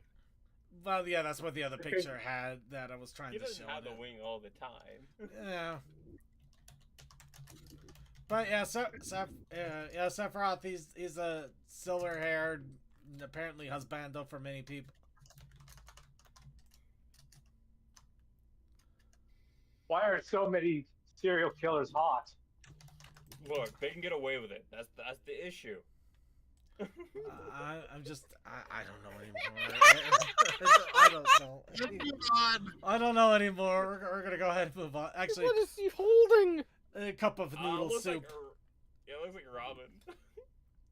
It is ramen because it is literally. It was supposed to be a promo with with a bowl of ramen that they did in Japan for. I mean, if you go down, there's such a rabbit hole. If you really wanted to go down it, you would lose your mind. I love that he's got fox ears right now, and I just like to imagine that if Kingdom Hearts had a Zootopia world, this is what he would look like in it. Just have fox ears and a tail with a ramen cup. Yeah. I mean, And have them fight Cloud and have Sora, Donald, and Goofy as their persona, as their actual Can furry we self not in that make a world. cursed new world for the next Kingdom Hearts game? too late, Rory. Funny Do it. part, though. Sora's gonna be a lion. He never actually One shows word. up. You see him in the advertising, like he's some sort of pop star. And that's it. One word. No, Art. the only appearance is a poster on a wall for the big performance that supposedly happened in the advertisements. Yeah. Yes, exactly. And of course, if you decide to go watch the TV or something, he's like doing commercial for this. No, they just rerun the ads, but have the English CA dub over it. Yes, exactly. Easy. Also, the only real thing is Sora would just become a lion in Zootopia. That's basically it. Donald and Goofy would just be themselves. Oh my god, this just keeps getting worse. I'm gonna walk away from this. Or I'm just. I can't. Probably for the best. No, it's gotten even worse. It's gotten so much worse. I can do worse. Cars. There. You know what? You want me to match something about your stupid Con Air Coldust? There you go. It's an insanity. I'm gonna go ahead and get started with that. Oh no, it is! It is! Oh my gosh, that would be a perfect Protest Initiative challenge for next week. Con Air, 1997. No, we are not. Okay, go for it. Yes, it would be. Yeah, I'm actually not gonna argue that. You're not wrong entirely. We have lost everything. We're gone. Let's just read this. Who wants to read the stupid? No, I thanks. unfortunately need to myself. get ready to go to sleep, so I'll catch y'all later. Have a Cold good Dust. night. Hold on, Coldust. Yeah, Before you go, yeah. this rabbit is for you. Or you could just give us your closeout or last shout outs. I'll take the rabbit. Sorry, you gotta do the shout outs too. Okay. Shout out to Con Air 1997 for being way more important to Homestuck than anyone ever expected it to be. Shouts out to shouts out to all the amazing artists in the fandom who make so much amazing pony art out there, and shouts out to Halloween. Woo! Halloween. I'll miss you until next year. Alright, speaking of which, vampire ponies at the party. We actually went 3 paragraphs, I recall, before we finished. It stopped. So let's go ahead and try to get a couple of pages in here. I have a feeling we're going to be doing this for a little while. Alright. So, whoever wants to join in with me, looks like we have the looming line to start. Yeah, we're starting on paragraph 4 there. Yes. Yep. Toa, Lumi said frustratingly. I know you love Tom from Adult Swim, but how about you change it up and wear something different than just your usual robot shell? Lumi scanned the dressing room for any outfits that were lying around until she spotted a damper black cape. Please don't let it be a long gray-haired wig, coupled with a red bow tie and a white shirt. Oh, great, it's worse. It's Jigsaw. Go ahead. Okay, I missed that word damper. That should have been something else. Dapper, yeah. I'm sticking with damper, dang it. Anyway. How about a scary vampire? She draped the cape around her arm, covering the lower half of her face. Eyes have closed as she laughed menacingly. Toa stood there for a few seconds in silence before he gave the enthusiastic hippogriff an answer. I guess you do have a point, Lumi. Toa responded. He took the cape and other articles of clothing from her and entered the dressing room. Minutes later, a dashing navy blue bat pony with slick damper hair combed back emerged. Lumi can still hardly believe the same bat pony was Toa. Almost a year ago, she was in disbelief that the resident robot was actually a bat pony underneath that hunk of metal. Thank you! I'm so glad somebody kept that canon. Oh, keep going. I'll Keep take going. it. At first, she Keep thought going. Toa was just a big fanboy of Tom the robot, which he is. However, she later learned that his robotic show was also a life support system Toa needed to live after a tragic... What? Yes! Yes! Go! Toa needed to live after a tragic accident. Unfortunately, no creature knew what happened to him, and when he came to, which should be, I think that's 2 O's, neither did Toa. Yeah. So, Lumi, Toa smiled, adding a tragic backstory that nobody asked for. how do you like my look? And to the narrator, I am just playing my part here. You didn't finish your line. I'm going knock any pony dead. Yep. Lumi said chipperly, I'd say you'll send someone to an early grave. most likely the narrator, as she smiled and gave a light-hearted chuckle. Lumi and Toa went downstairs, expecting a bustling party, only to be met with silence and stillness. The 2 colleagues looked at each other in confusion. Where was everybody? The food, the games, the cider. They walked over to the counter and sat down on the bar stools, pondering what could have transpired. Maybe the party was moved to another location? Lumi asked Toa. Negative. The Bat Pony responded. Second, or CMC would have notified us. Raising his phone in his hoof, he began to scroll through the device for something while Lumi talked. Please don't tell me the party was canceled last minute. The hippogriff chirped disappointingly. I've been waiting for this shindig all month. Well, nothing was posted to the Discord about any change of plans.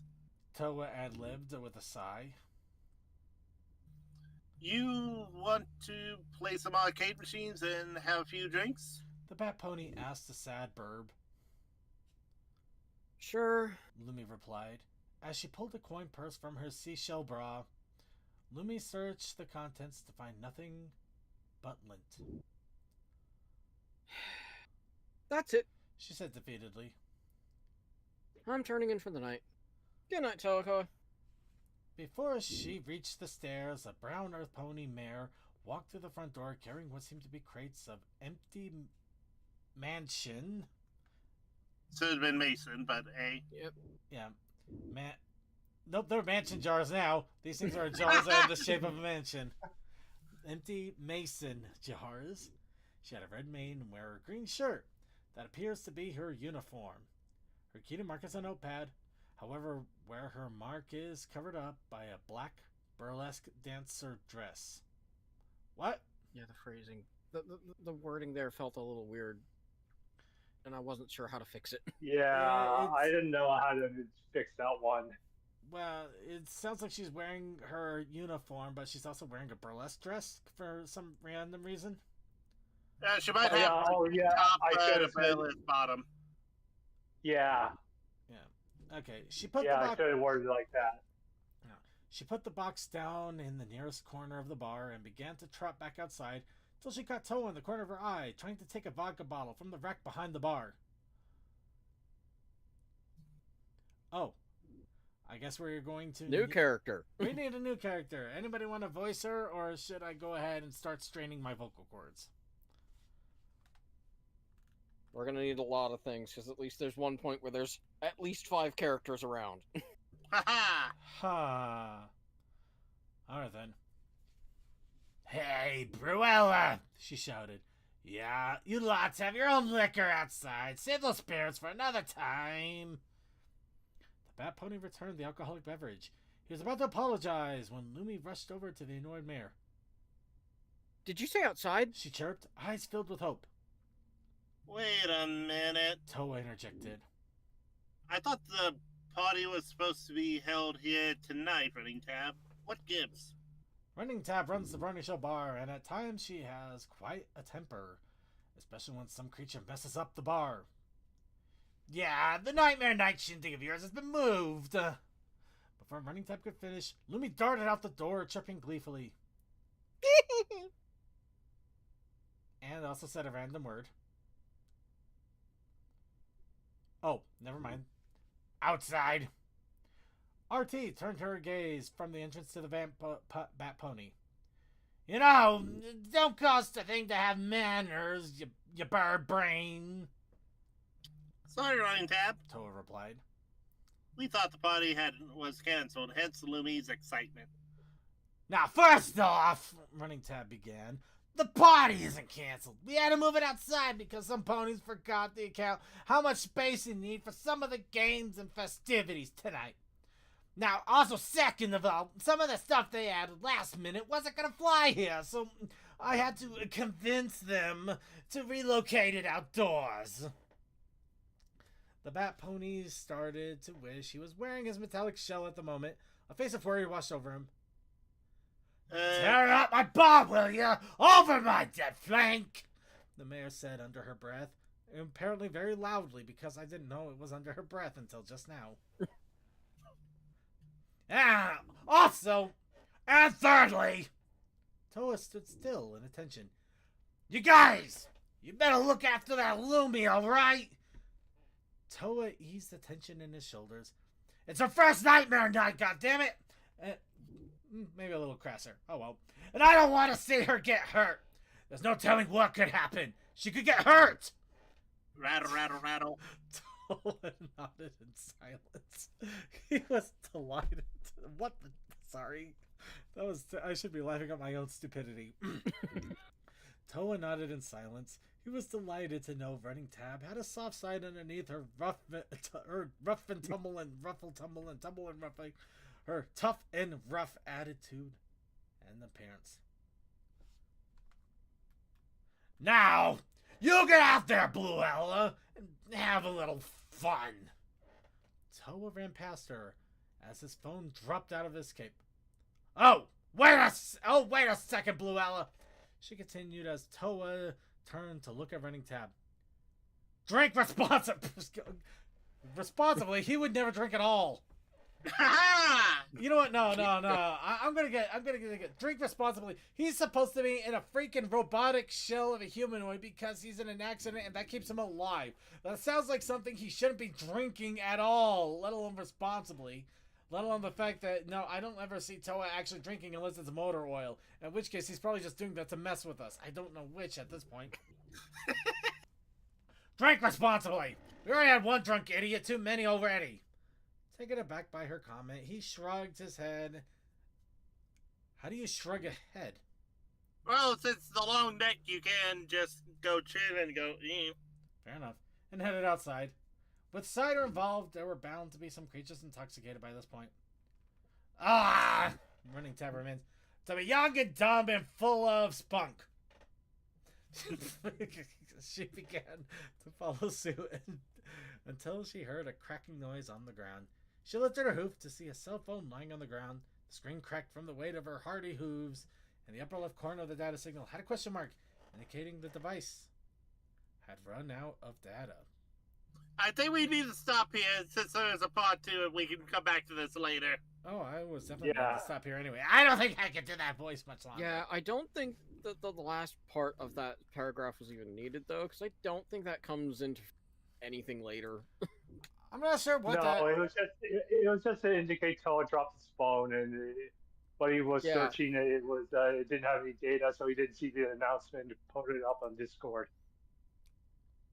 Well, that's random. Yeah, I guess that does.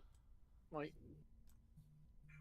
all right. That does make sense, but also the bar probably had Wi-Fi if we have phones like that. Okay, we're gonna quickly book into this one because we're already running a bit late. I mean, surprising considering we barely had any news, but apparently we also know how to fill up time like no else. So, second, we have the gift of gab, and it is a horrible gift. I'm not sure we have that gift. We just have the gift of random bull. But anyway, we're going to be going on here to... We have a bull? I don't know, but we got to get moving on here, so please let me finish. So, we're going to be checking out the Trial of Harmony game that was recently released on itch.io. This is a game that is being developed that is a combination of Danganronpa and My Little Pony. Two great flavors that have actually come together a couple of times, which is how I even know the Danganronpa series exists. Thank you very much, Viva Reverie. But it also means that we are going to be trying out a game that, unfortunately, itch.io kind of has some issues with at the moment. So I'm hoping I don't end up bugging my system at the same time. It seems to be working okay, though, so I don't think we're going to have a problem. But give me a quick second here while I get things set up. Okay, now you can talk about random things. Well, I was going to ask, are we talking bugging system by optimization or by things that should not be on your system? It's putting up warnings that there could be horrible things on the program that could cause problems with the system, like hacking and viruses and things like that. But mostly it's just a caution because, you know, those games that, those prompts, those things you get on Discord, it's like, hey, buddy, how long has it been? I've been working on this game. Could you go ahead and play it and see how it works? They say there's a few things about the game that kind of feels like it might be one of those, so itch.io's got a little warning on it. But I've had a few people already play it, and they said that it's a fun game, and they haven't had any issues. So I think it might just be an overabundance of caution on that. So yeah, I literally could be putting a virus on my computer right now as we speak, and this is going to be one heck of a stream if that's the case. But yes, the Trial of Harmony. Well, that's weird. Oh, keyword it is. How do minds fracture when pressed against the unthinkable? What compels a pony to hold his values or succumb to corruption? In the final years of his life, Bright Scroll dedicated himself to unraveling the powers of belief. To those who knew him, spoke of an unshakable hunger and a relentless pursuit of knowledge that cared little for limits or caution. His final experiment sought to recreate such pressures, to observe the breaking point of trust and loyalty. Ultimately, that hunger claimed him. One of his subjects reduced his study to ash, and with it, his life. The irony was inescapable. The stallion who devoted himself so wholly perished to the same desperation he sought to study. Bright Scroll had lost the respect of his colleagues and subjects. He went from scholar to tormentor. However, his name endures as a cautionary tale of knowledge twisted too far. That was the end of the book. Studying ponies until they shattered, what a cruel obsession. But somehow that wasn't the most disturbing biography I have read yet. How long has it been studying today? I think I lost track of time. I stood up, stretching my legs while I gently levitated the book back to its site. I was closer and closer to finishing the biography section of the library. I want to make a joke about now I have to go through the Elon Musk section, but for now, I should go home and make some dinner. I was starving. Guess I overdid in studying again. Luna's already raised the moon and the streets were deserted. At least the walk home would be peaceful. I guess I should introduce myself before going any further. My name is Moondancer. I'm just a normal unicorn from Canterlot. Though, I guess you could say I'm a bookworm, and I like to spend most of my time studying. The air was chilly, though thankfully I had my sweater. I moved forward with the moon above me. Some would be frightened of being outside this late at night, but I found the scene to be rather serene. No groups blocking the path with their loud chatter, no distractions pulling me away from my thoughts. Besides, I knew I would have Celestia Luna looking after me. Clop, clop, clop. Who did those footsteps belong to? Maybe the late hours were getting to me. Perhaps I was just imagining things. Decided to just simply march forward. Wait. Huh? I looked around once more. Except no pony was here. Could have sworn that voice was real. Wasn't sure if some pony was pulling a prank on me, but it didn't matter. I didn't want to deal with this right now. I quickened my pace, my hoof steps echoing loudly behind me. But the lamps above me began to flicker. After some seconds, I was completely left in the dark of the night. If this was a prank, then it went too far. I lit up my horn, creating my own source of illumination, and then I saw an ominous shadow. It stood still, waiting to be approached. What do you want? No response. I stood completely still, and yet I could feel it staring intensely at me. I started to feel panic. Who wouldn't? Facing a stranger in the dark, it's not something any pony could be ready for. I turned around, wanting to take a different route and avoid the potential danger ahead. It would take a few more minutes for me to make it home, but that didn't matter. As long as I'm safe, then everything will be bonk. Fine. How long had it been? Seconds?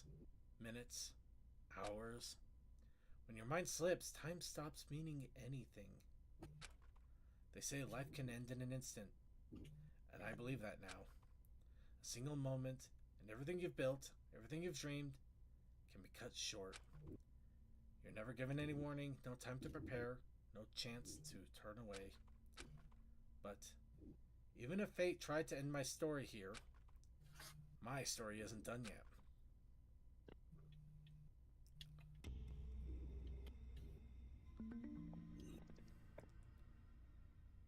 Permanent vacancy. Prologue.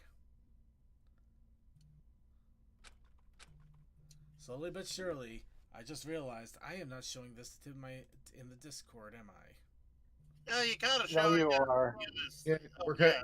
yeah, we're basically watching it off your OBS. Yeah, fair enough. So a small screen, but I think I can. It's there. I could make it a little bit better there. Slowly but surely, I started to regain consciousness and control of my body. I could feel a deep ache pounding behind my eyes. Soft grass brushed against my back as I stirred, squinting against the blurry light. Even if it was painful right now, I guess I'm still alive. I really thought I was done for. Regardless, where am I? How did I get here? My glasses, where are they? I scrambled from them on my side and found them. As my view became clearer, the first thing I saw was a massive building towering in front of me. It looked decrepit. All the windows were boarded up. I got up on my hooves and tried to figure out where I was, but nothing looked familiar. Aside from the rundown building, there was something off about the sky. It didn't look quite right. There were a bunch of other ponies gathered in front of the building too. They were all looking around, confused, lost, angry, scared. Were they abducted just like I was? But why us? I don't recognize any of these ponies. Well, except for one. My head. Oh! Moon Dancer, you're finally awake. Huh? I'm Lyra Heartstrings. You do remember me, right? Of course I do. You're one of the bitches that abandoned me. Lyra Heartstrings. She used to be part of my group of friends back in Counterlot, until she moved to Ponyville. Since then, I've seen her around on a few occasions, usually for some party or something, but we never really talked much. She always asked me to come see her in Ponyville, but I never really found time to visit. I guess we finally got to see each other again, huh? Yeah, it's nice to see you. Where are we anyway? I don't remember coming here. Honestly, I don't know. I've been looking around, but this dome is keeping us trapped. Dome? What are you talking about? For some reason, we're inside a giant glass sphere. None of us have managed to break out yet. If there's no exit, then how did we enter here in the first place? I don't know. I can't remember how I got here at all. Oh. What about you, Moon Dancer? The events of last night flashed through my mind. That dark figure must be the one responsible for behind this. How long has it been since then? Why was I brought here to begin with? It almost feels like a fever dream, but it was my most unfortunate reality. Well, I recall that I was making my way home very late at night. I stumbled upon a pony I couldn't recognize. I tried to escape, but I was struck from behind. Then I woke up in whatever this place is. On top of that, I'm incredibly hungry. Couldn't this have waited until I had dinner at least? You were attacked? That's just horrible. Hold on, you weren't? Not really. I kind of just went to sleep, and then I appeared here. Almost feels like a dream, you know? Something doesn't seem consistent here. Maybe both kidnappings took place late at night? But how can you be in two different places at the same time? I really shouldn't have overstayed at that library. No point in lingering on the past. I guess I'll go and investigate this place. Moon Dancer, hold on. Huh? I know this is sudden, but can I go with you? You see, every pony else is already investigating, except for me. I stayed behind just to make sure you were safe. Wait, really? Mm-hmm. I know I'm not as smart as you, but I'd still like to help. Maybe I would notice some things too, or maybe just a second pair of eyes would be useful. If you don't want to, that's fine too. Not sure I could trust any pony in a situation like this. I mean, how can you be so sure everybody here is innocent? But Lyra, I don't think she's malicious. She really looked after me while I was out. I guess the right thing to do would be going with her. Alright, you can tag along. Really, that's awesome. Thanks a lot, Moon Dancer. I'll mention it. So where are we going to check first? And here's the one that's going to turn on you first. Pretty much. For starters, I was going to check on the dome's walls. The edges, you think they're important? I mean, I didn't notice we were inside a dome until you mentioned it. Maybe we can figure out what it's made of, or if there's a way through. That makes sense. Alright, then let's check it out. I thought the good playthrough is the person you interact with the most is the person who's going to die next. Kinda yes and no. Not the killer. Sometimes I've actually seen it go both ways. I've been through a lot of Danganronpa. Lyra and I approached the edges of this place. All I could see was a landscape full of trees and rocks. It seemed we really are in the middle of nowhere.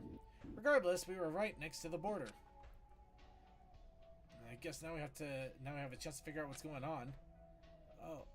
Oh, hello there. If you're so confused, we'll help you figure out the controls. Yay. Move the I'll mouse. put myself back on making jokes about the border. Yep. and they made the buffalo pay for it. They moved the mouse to aim at something or some pony you want to interact with, and click the left mouse button to investigate. Use WASD to adjust your viewpoint. Or if you like, you can hold down the right mouse button and move your view around. If you're not sure what you can interact with, you can press enter key, highlighting suspicious spot. Also, that's why we never saw the Buffalo later in the MLP series. They were too broke to send their kid to school. No, we are not doing that. Okay, so yeah, it's a little trippy because yeah, they do got the 2D stencil thing going on, but yeah, that is pretty, Wow. yeah. Okay, there's a weird thing going on where it's not showing my mouse at all here, and I'm trying to. That's not good. All right, let's see. I'm gonna try something.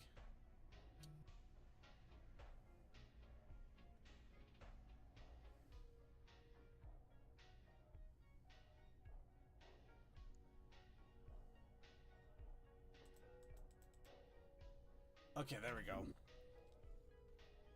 Should still be able to see it on Just everything. right. Too.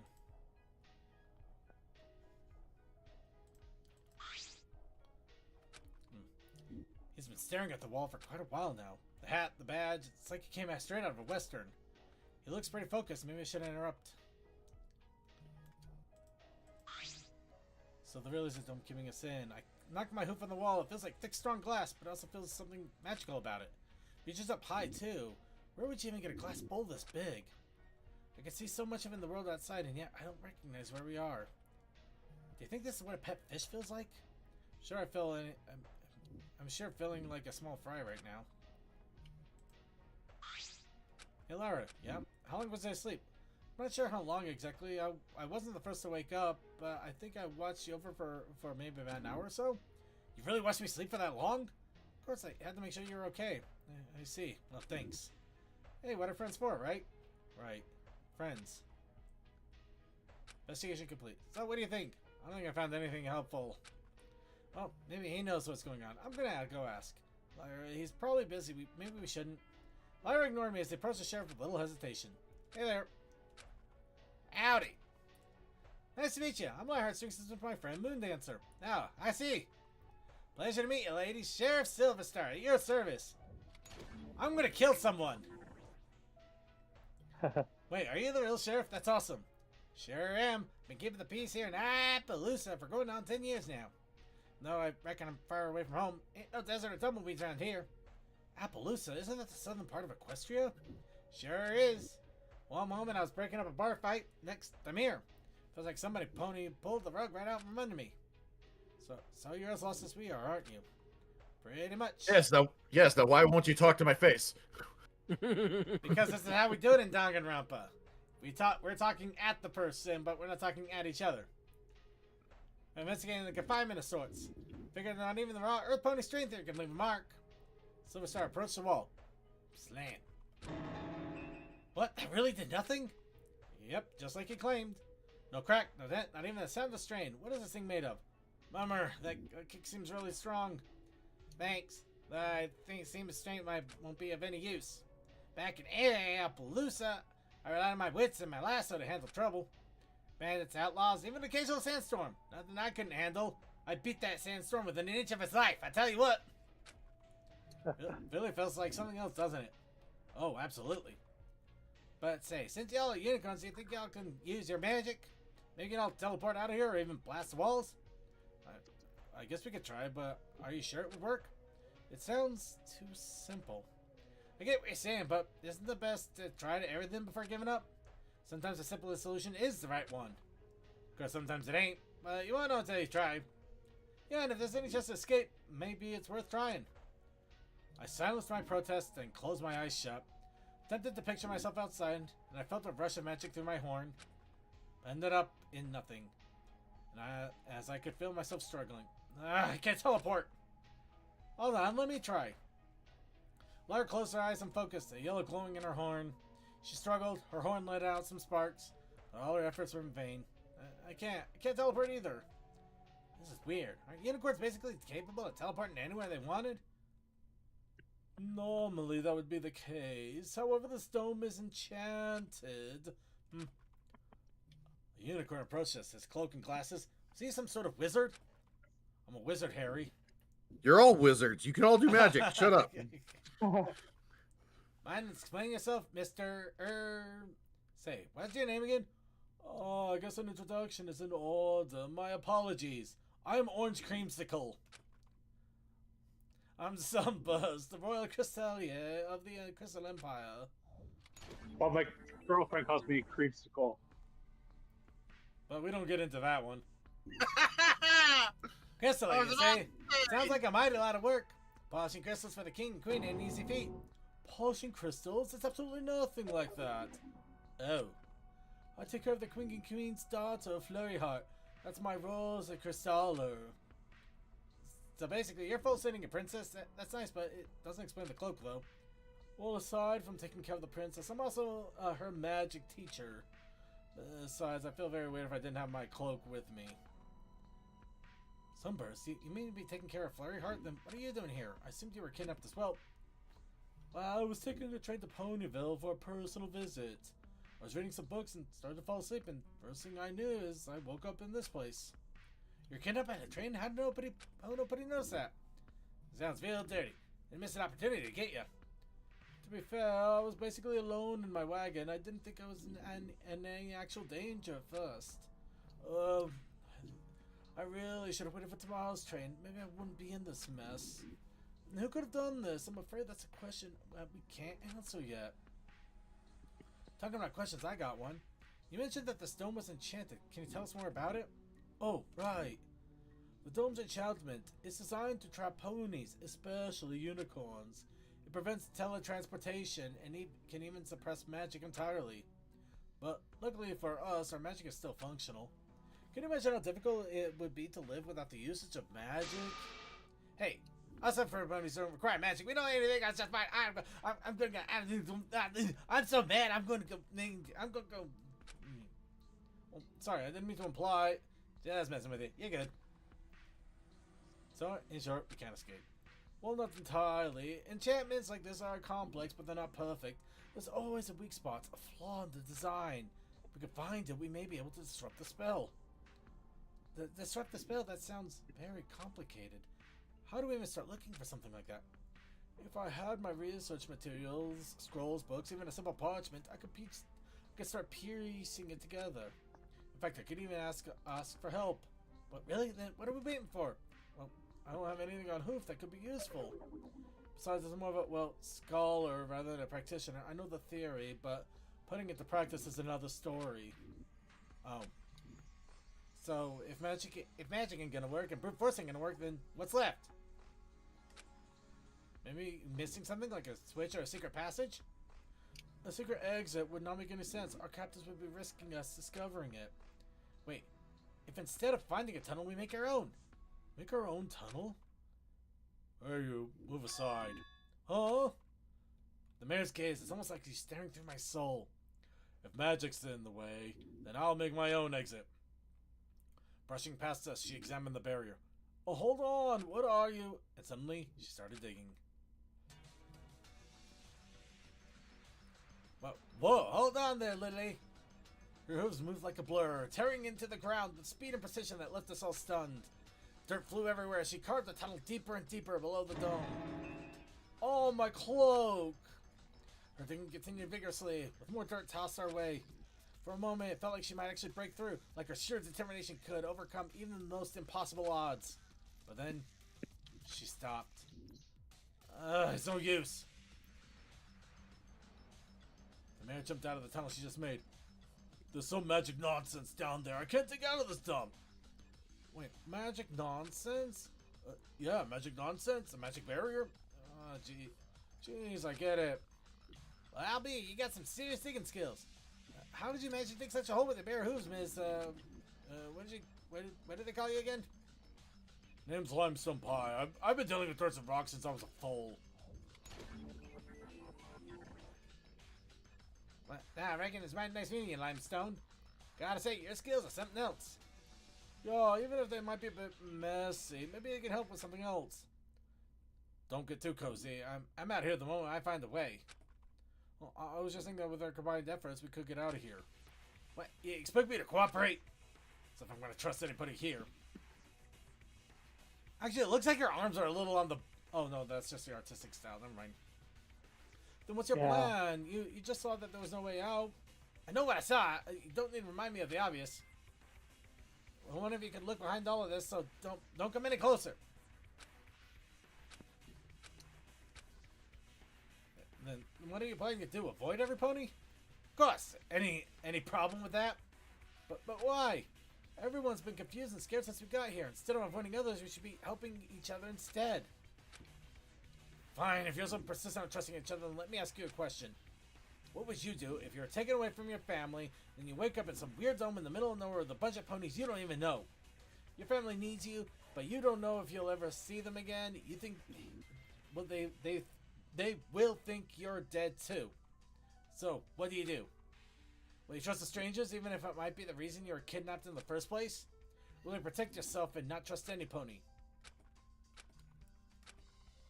Limstone's question. Everyone fell dead silent. I remember every pony who was waiting for me at home. My sister, the librarians, my friends. I think I started to understand now.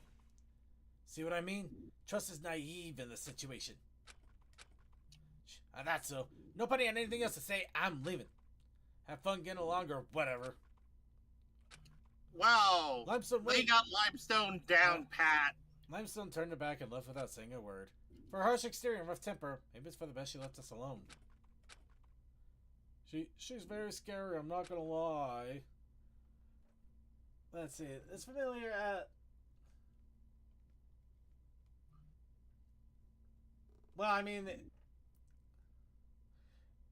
In any case, Eddie, this is just somebody's creation, and it is based on Danganronpa, which largely is a visual novel, but it also does have investigation and trial scenes, though I don't know if the prologue will actually get to that. Ain't no pony's gonna get us riled without a reason. Maybe she need to get in another room. I get that's the case, but still. And you all heard what she said, didn't you? There's a chance one of us might be mixed up in this mess. About one of us being behind this? What? That's what Limestone said? For some reason, that makes so much sense. Moon Dancer, you don't think there's a traitor, do you? Well, it's a possible explanation. Kidnapping so many ponies would take a lot of planning, and it's a job for more than one single pony. I agree. Having a mole around here might be a way to keep us in check. I mean, there's only so much that you can catch in the shadows. Mole can provide specific information about each one of us by interacting. A traitor? Oh, I'm sorry, but that doesn't make any sense. Wouldn't they risk exposing themselves by interacting with us? We would notice if somebody was acting suspicious, or if they're communicating with our captor. It's too risky, and honest, I don't see the point of one of us being the culprit. I agree with Sunburst. It's really hard to believe. I think most of us here are innocent. We don't have a reason to doubt each other here yet. I get what you're saying, but we can't rule it out entirely. Right now, the only thing we can do is consider the possibility, no matter how unlikely. Best option, the moment, is to keep investigating. Any intel we gather might make a difference. Oh, I guess that's fair. Guess there's nothing left for us to see here. I don't think so. We already learned everything we need to know about this dome. Very well then, I'll move forward my investigation. Hopefully I'll find something useful. Same here. I don't know what else to find, but I'll be darn sure to do my best. Maybe we should meet up later to report what we've discovered. That's a mighty good idea. It's nice to meet you. Take care, will ya? I'll see you soon, guys. Silver Star and Sunburst parted ways, leaving us on our own. Alright, let's move on. Oh, right. So, where do we go next, Moon Dancer? Should we check inside the hotel? It would be an obvious choice to check the sole building in here, but something about it felt wrong, like a trap we weren't meant to fall for. While I couldn't explain my reasoning, I think it's best that we avoid it. Honestly, I don't trust it. I think it's better off checking anything else. Really? Why? Look, I don't know how to explain it. Let's just keep looking outside, okay? Right. Lion and I walked behind the hotel. We only stumbled upon a set of bushes and foliage. Doesn't look like there's much else to see here. Maybe, but there's one way to know for sure. Let's look around. Alright, okay, we got another investigation moment. But I think here is where we're going to put a pause for the moment. as much as I would like to try to see if we get into a trial portion or anything like that, it's very wordy. The problem with the visual novel is it's fun, but I think it's more During fun the for prologue, there's a lot of exposition. yeah, and mostly the whole thing is exposition. The prologue's the only thing they've really released so far. So I do recommend checking it out. This will be in our show notes. Once again, this is the Trial of Harmony game on Itch.io. It does at the moment have a weird bit of warning on it when you try to download it. So just a little bit of caution there. It's probably nothing to be really worried about, but you know, just be a little bit Probably cautious. just means they haven't made a nice file type for it yet, such that most Yeah. browsers will consider it bad. Well, plus the account was created literally 9 days ago, the same time the game got uploaded, which I think, considering how recently the account was made, when the game was uploaded the same time, and that it's not even been a couple of weeks, I can imagine them saying, be cautious, because this could be a trap. Yeah. There's probably reasons for the worry for that. But still, I'll be absolutely. cautious of it too. Yeah, absolutely do check it out, though. I was curious, and I did want to keep going with it. But I really do enjoy Danganronpa when you can just sit down and enjoy it. Plus, I kind of am curious what's going on with it, though I really don't want... Well, yeah, I don't really want anybody here to die, but people are going to die. They're going to die. That is Danganronpa. That's what they do, yeah. Anyway, let's go ahead and move on to our video segment here, now that we have a little bit of time left. I have to be going. I still don't feel quite well. No, that's quite alright. Before you do, though, you know what you have to do. You have to give us Have a a great shout day. out. You have to give us a shout out. Have a great week. Nope, you have to give us a shout out. I think he was trying to. Was he? Have a great week. Stay healthy and prepare for Bird Day. Oh, my bad. Thank you, DM. I hope you have a good night, and I hope you feel better. Thanks. Have a great one. Yep. My bad. I know, honestly, I thought he was just saying have a great day to peace out without actually giving a shout out. So that was on me. That is absolutely on me. Sorry. But we're going to get into our video segment here where we're going to start off with who is Harmony's child? We've heard of Destiny's Child, now we got Harmony's child.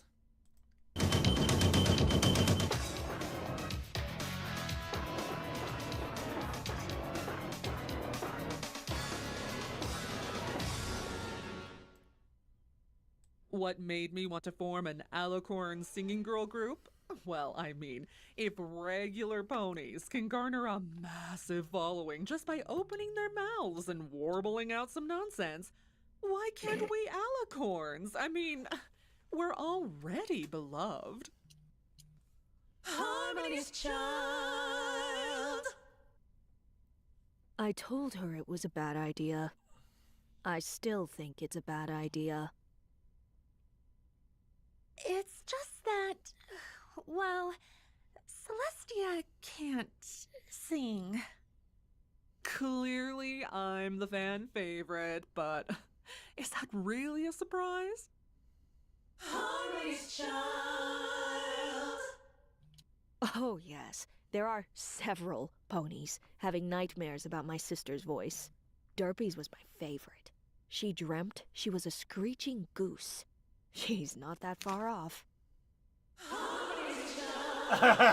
God! It's not that I don't appreciate being included, but it's just a little odd that not every alicorn is, you know? Oh God! Twilight? That mare can't handle this kind of pressure. I retired, so she couldn't whine about not being included. I doubt she even knows about this. I know. Harmony's child.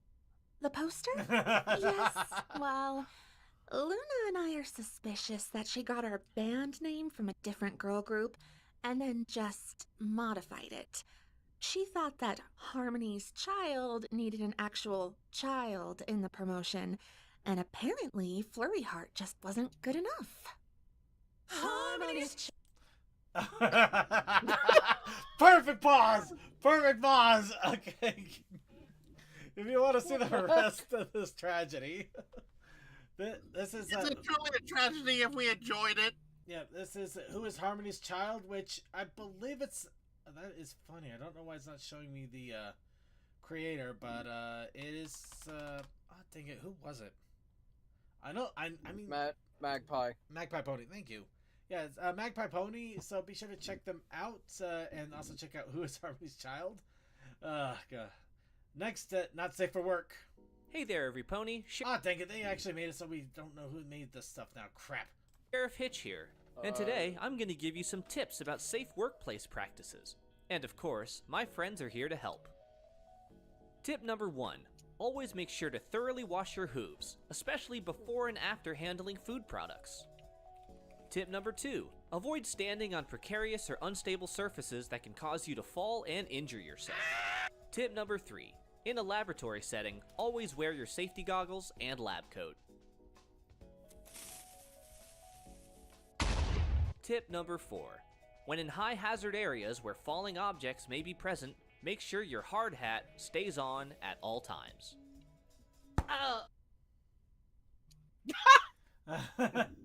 And of course, he is hit in the head. But yeah, this is Not Safe for Work by Banquo. Banquo0. So be sure to check it out. They do a lot of great animation. There's a lot more here. So yeah, they really honestly worth it. Next, animation meme, Crazy Attack on Celestia. I was hoping you could liven things up a bit. It was a mistake to come here.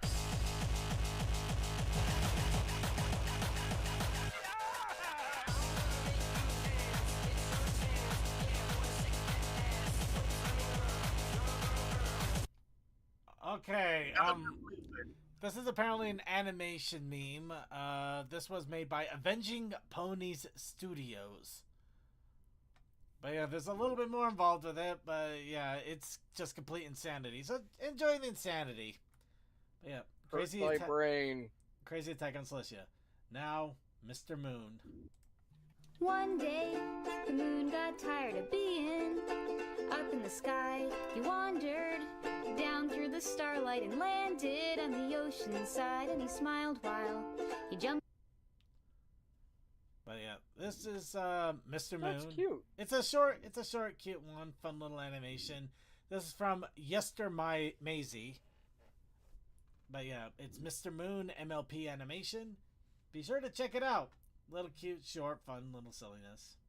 Next, They're in the Trees. Oh man, such a beautiful day out here in the jungle. Nothing can go wrong on such a beautiful day. What was that? Alright, yep, stop him right there. Give me a second. Ah, here we go. This is from Pony Nobi. Pony Nobi, They're in the Trees, MLP animation. Have fun figuring out who is in the trees, but they're in there. And now for something a little bit on the longer side, so get yourselves ready with some popcorn. We actually have a moment with Dr. Wolf, coping with grief. Ooh. It's actually been a long time since we had one of these.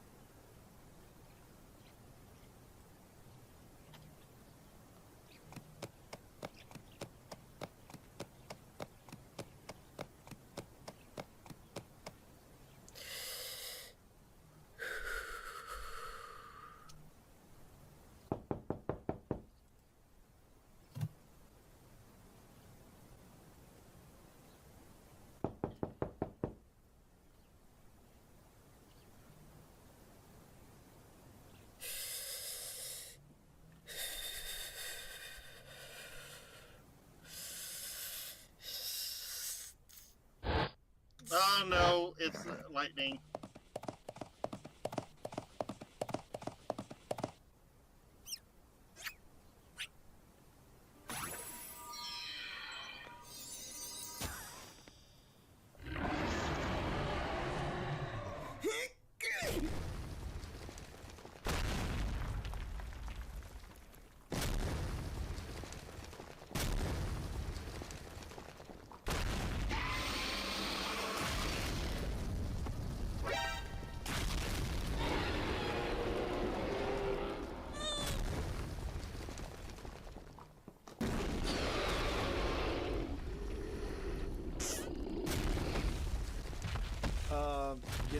if you're looking for a sparring partner, the mountain isn't going to fight back.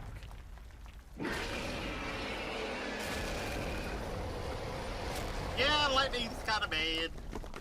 Or having a lot of emotions. Bliss? Whoa, hold it.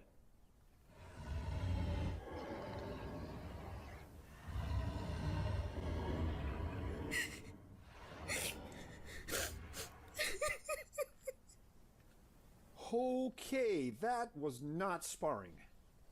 Are you okay, Bliss?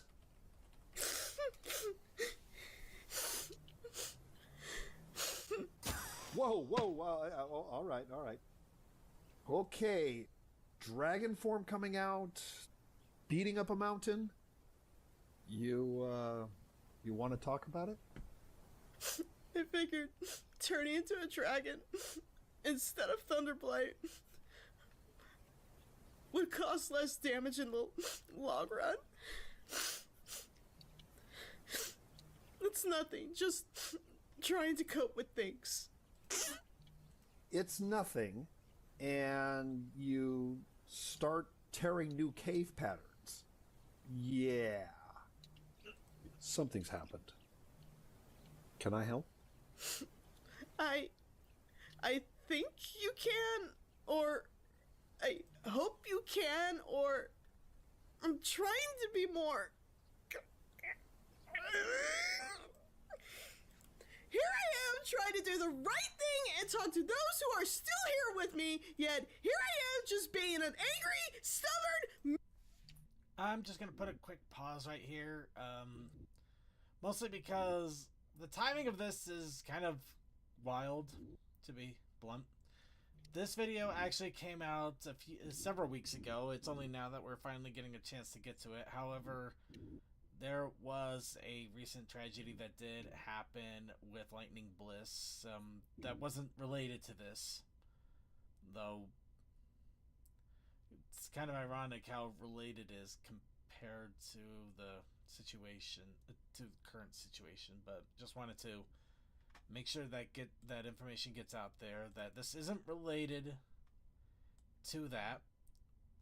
The timing is just really, really bad. Anyway, we're gonna continue on here now. You don't love him there! He's gone! He's gone, Derek! Oh, no. It's your stepdad, isn't it? I thought he was getting better.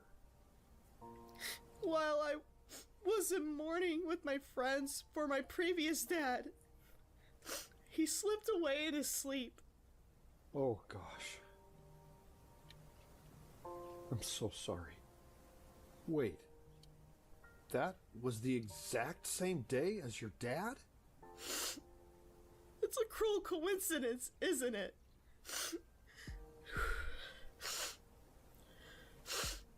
That's why I came out here.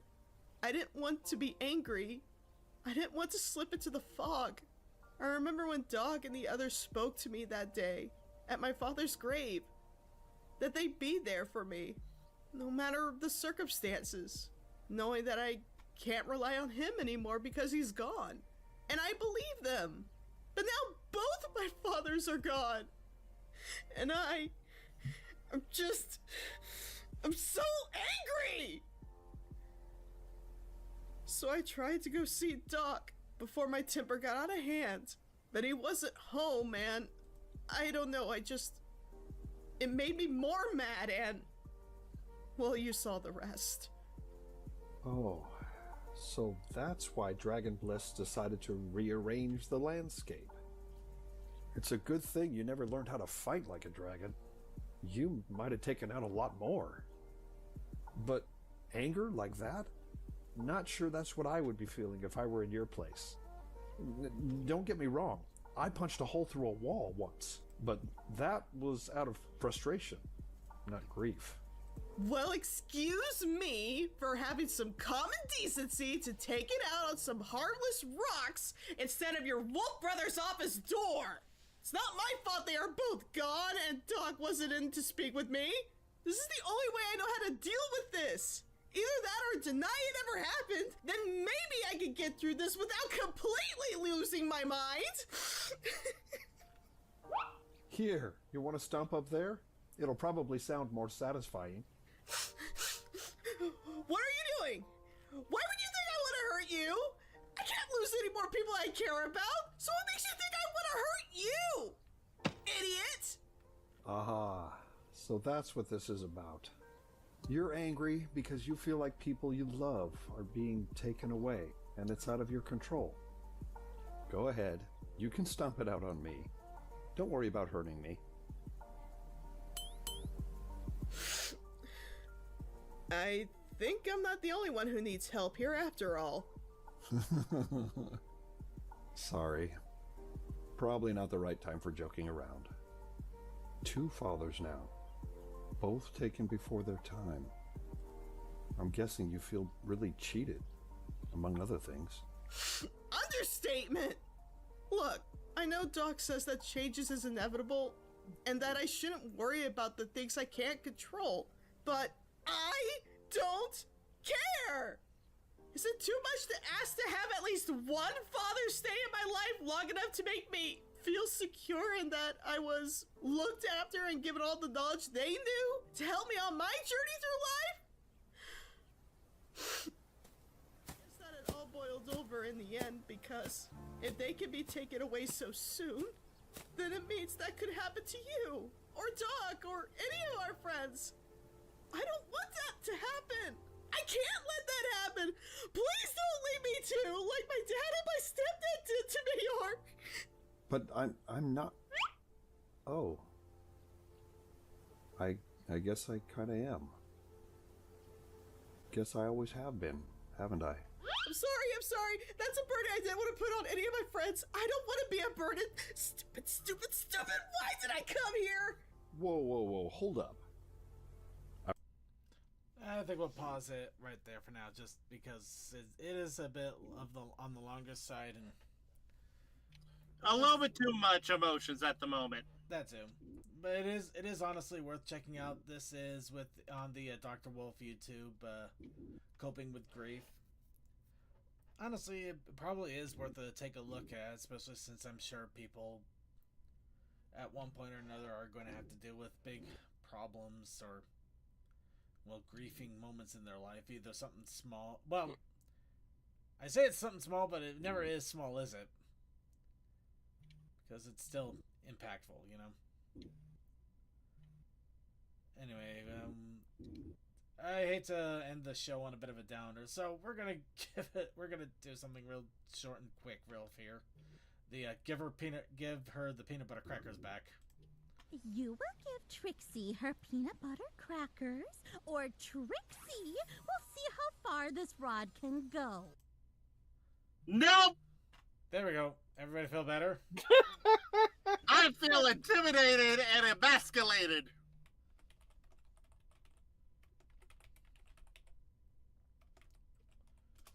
Alright, this was, give her the peanut butter crackers back. This is from the Derpy Muffin. Yep, it is just a few seconds, but I think we needed just a quick giggle. Alright, but yeah, for that, we're going to go ahead now and wrap it all up here for the evening. I hope you all had fun. I had a good time too, and the Trial of Harmony definitely looks interesting. As much as I hate to see ponies I love start to completely kill themselves because they're completely losing it. I mean, that is the Danganronpa way. Who knows? Maybe it's all an illusion. They're not really here. I don't know. I'm not gonna say I know what the story is because I don't know.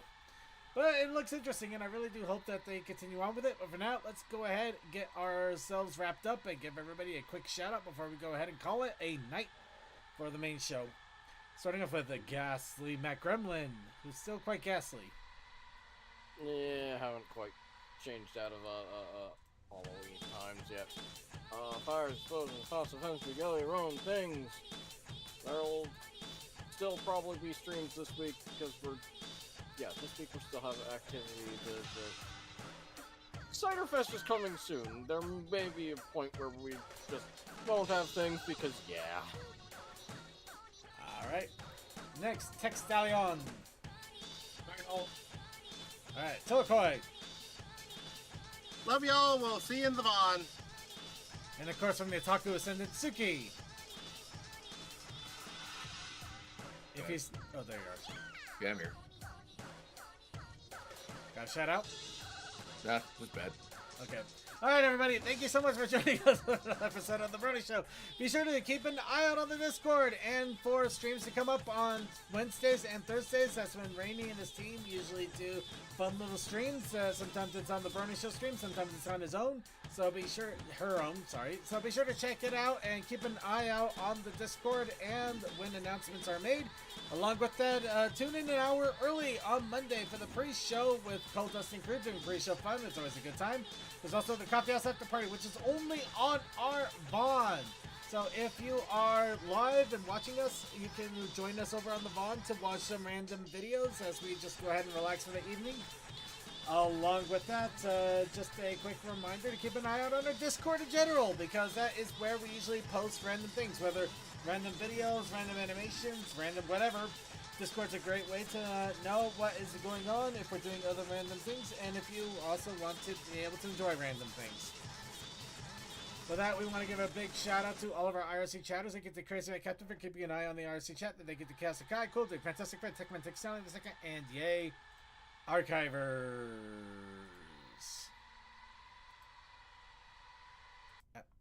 Speaking of which, I do want to give a big shout out to everybody out there. I've been seeing a lot of interaction in our YouTube and our Twitch with in regards to our archives, and people really appreciating what we are still doing even now and trying to give shout outs and attention to creators out there.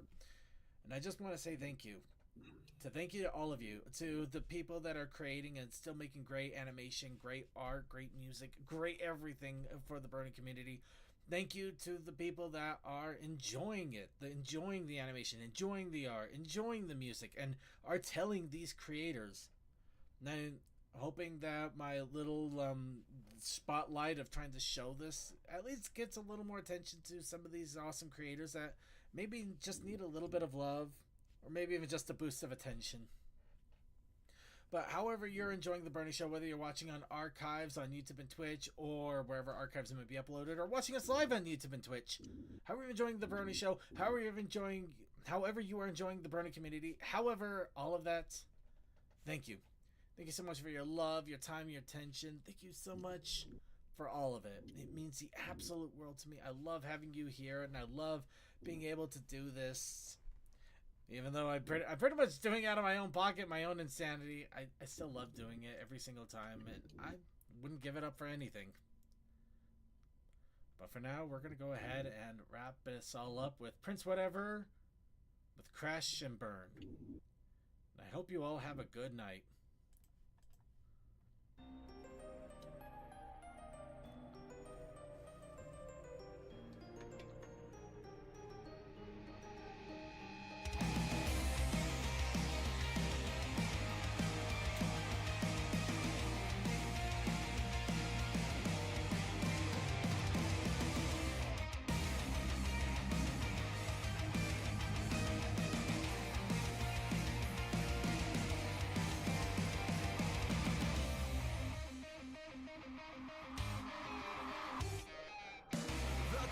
Applause rings like they're rattling a cage. Pulls her cloak a little tighter as she trots to center stage.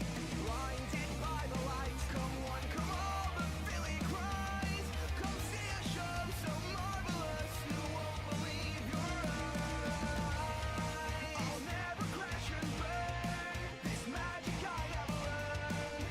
Look at how this Brony shines, it's finally my turn. So come shower me in praise, red roses and bouquets. If I were bright enough, I'll never fade away.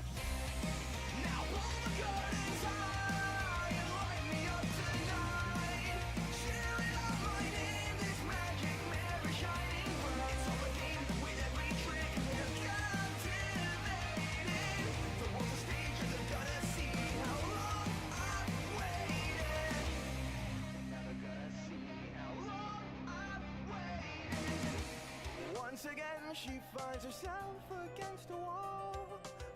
backed into a corner all because her bluff was cold. One too many lies, too many tricks this Brony's played. Nowhere to run, she draws her gun, kill or be killed, they say. Just watch her crash and burn. This feeling never learns. Look at how that Brony tries her tricks are so absurd. Why's it always been this way? Choking on the words they say. Not the failure that they think I will not fade away. So pull the curtains high and light me up tonight. Cheering at the flames as I go down in such a sorrow. It's all a game, nobody cares how much you're hurting. They never change, only love your fire when you're burning. Don't lose how magic tricks are made. One spell, you'll never be the same. Here comes the explanation. Incantation, conjuration now. You'll see how I pull a rabbit from a hat. No way, how does she do it? Magic, bitch, there's nothing to it. They watch me crash and burn.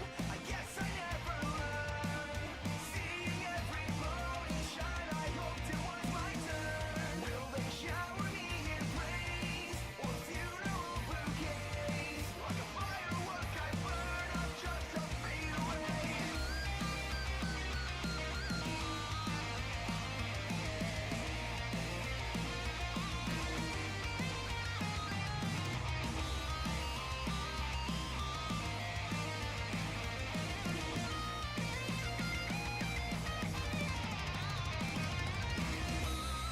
Now pull the curtains high and light me up tonight. Cheering at the flames as I go down in such a sight. It's all a game, nobody cares how much you're hurting. They never change, only love your fire when you're burning. So here's how magic tricks are made. One spell, you'll never be the same. Here comes the explanation. Incantation, conjuration now. You'll see how I pull a rabbit from a hat. No way, how does she do it? Magic, bitch, there's nothing to it.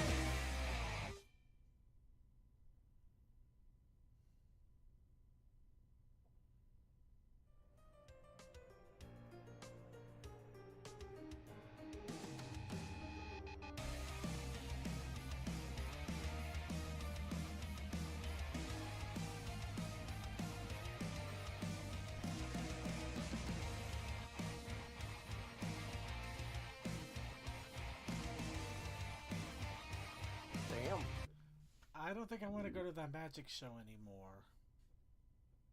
Too late. I mean, Coffee House After Party coming up in the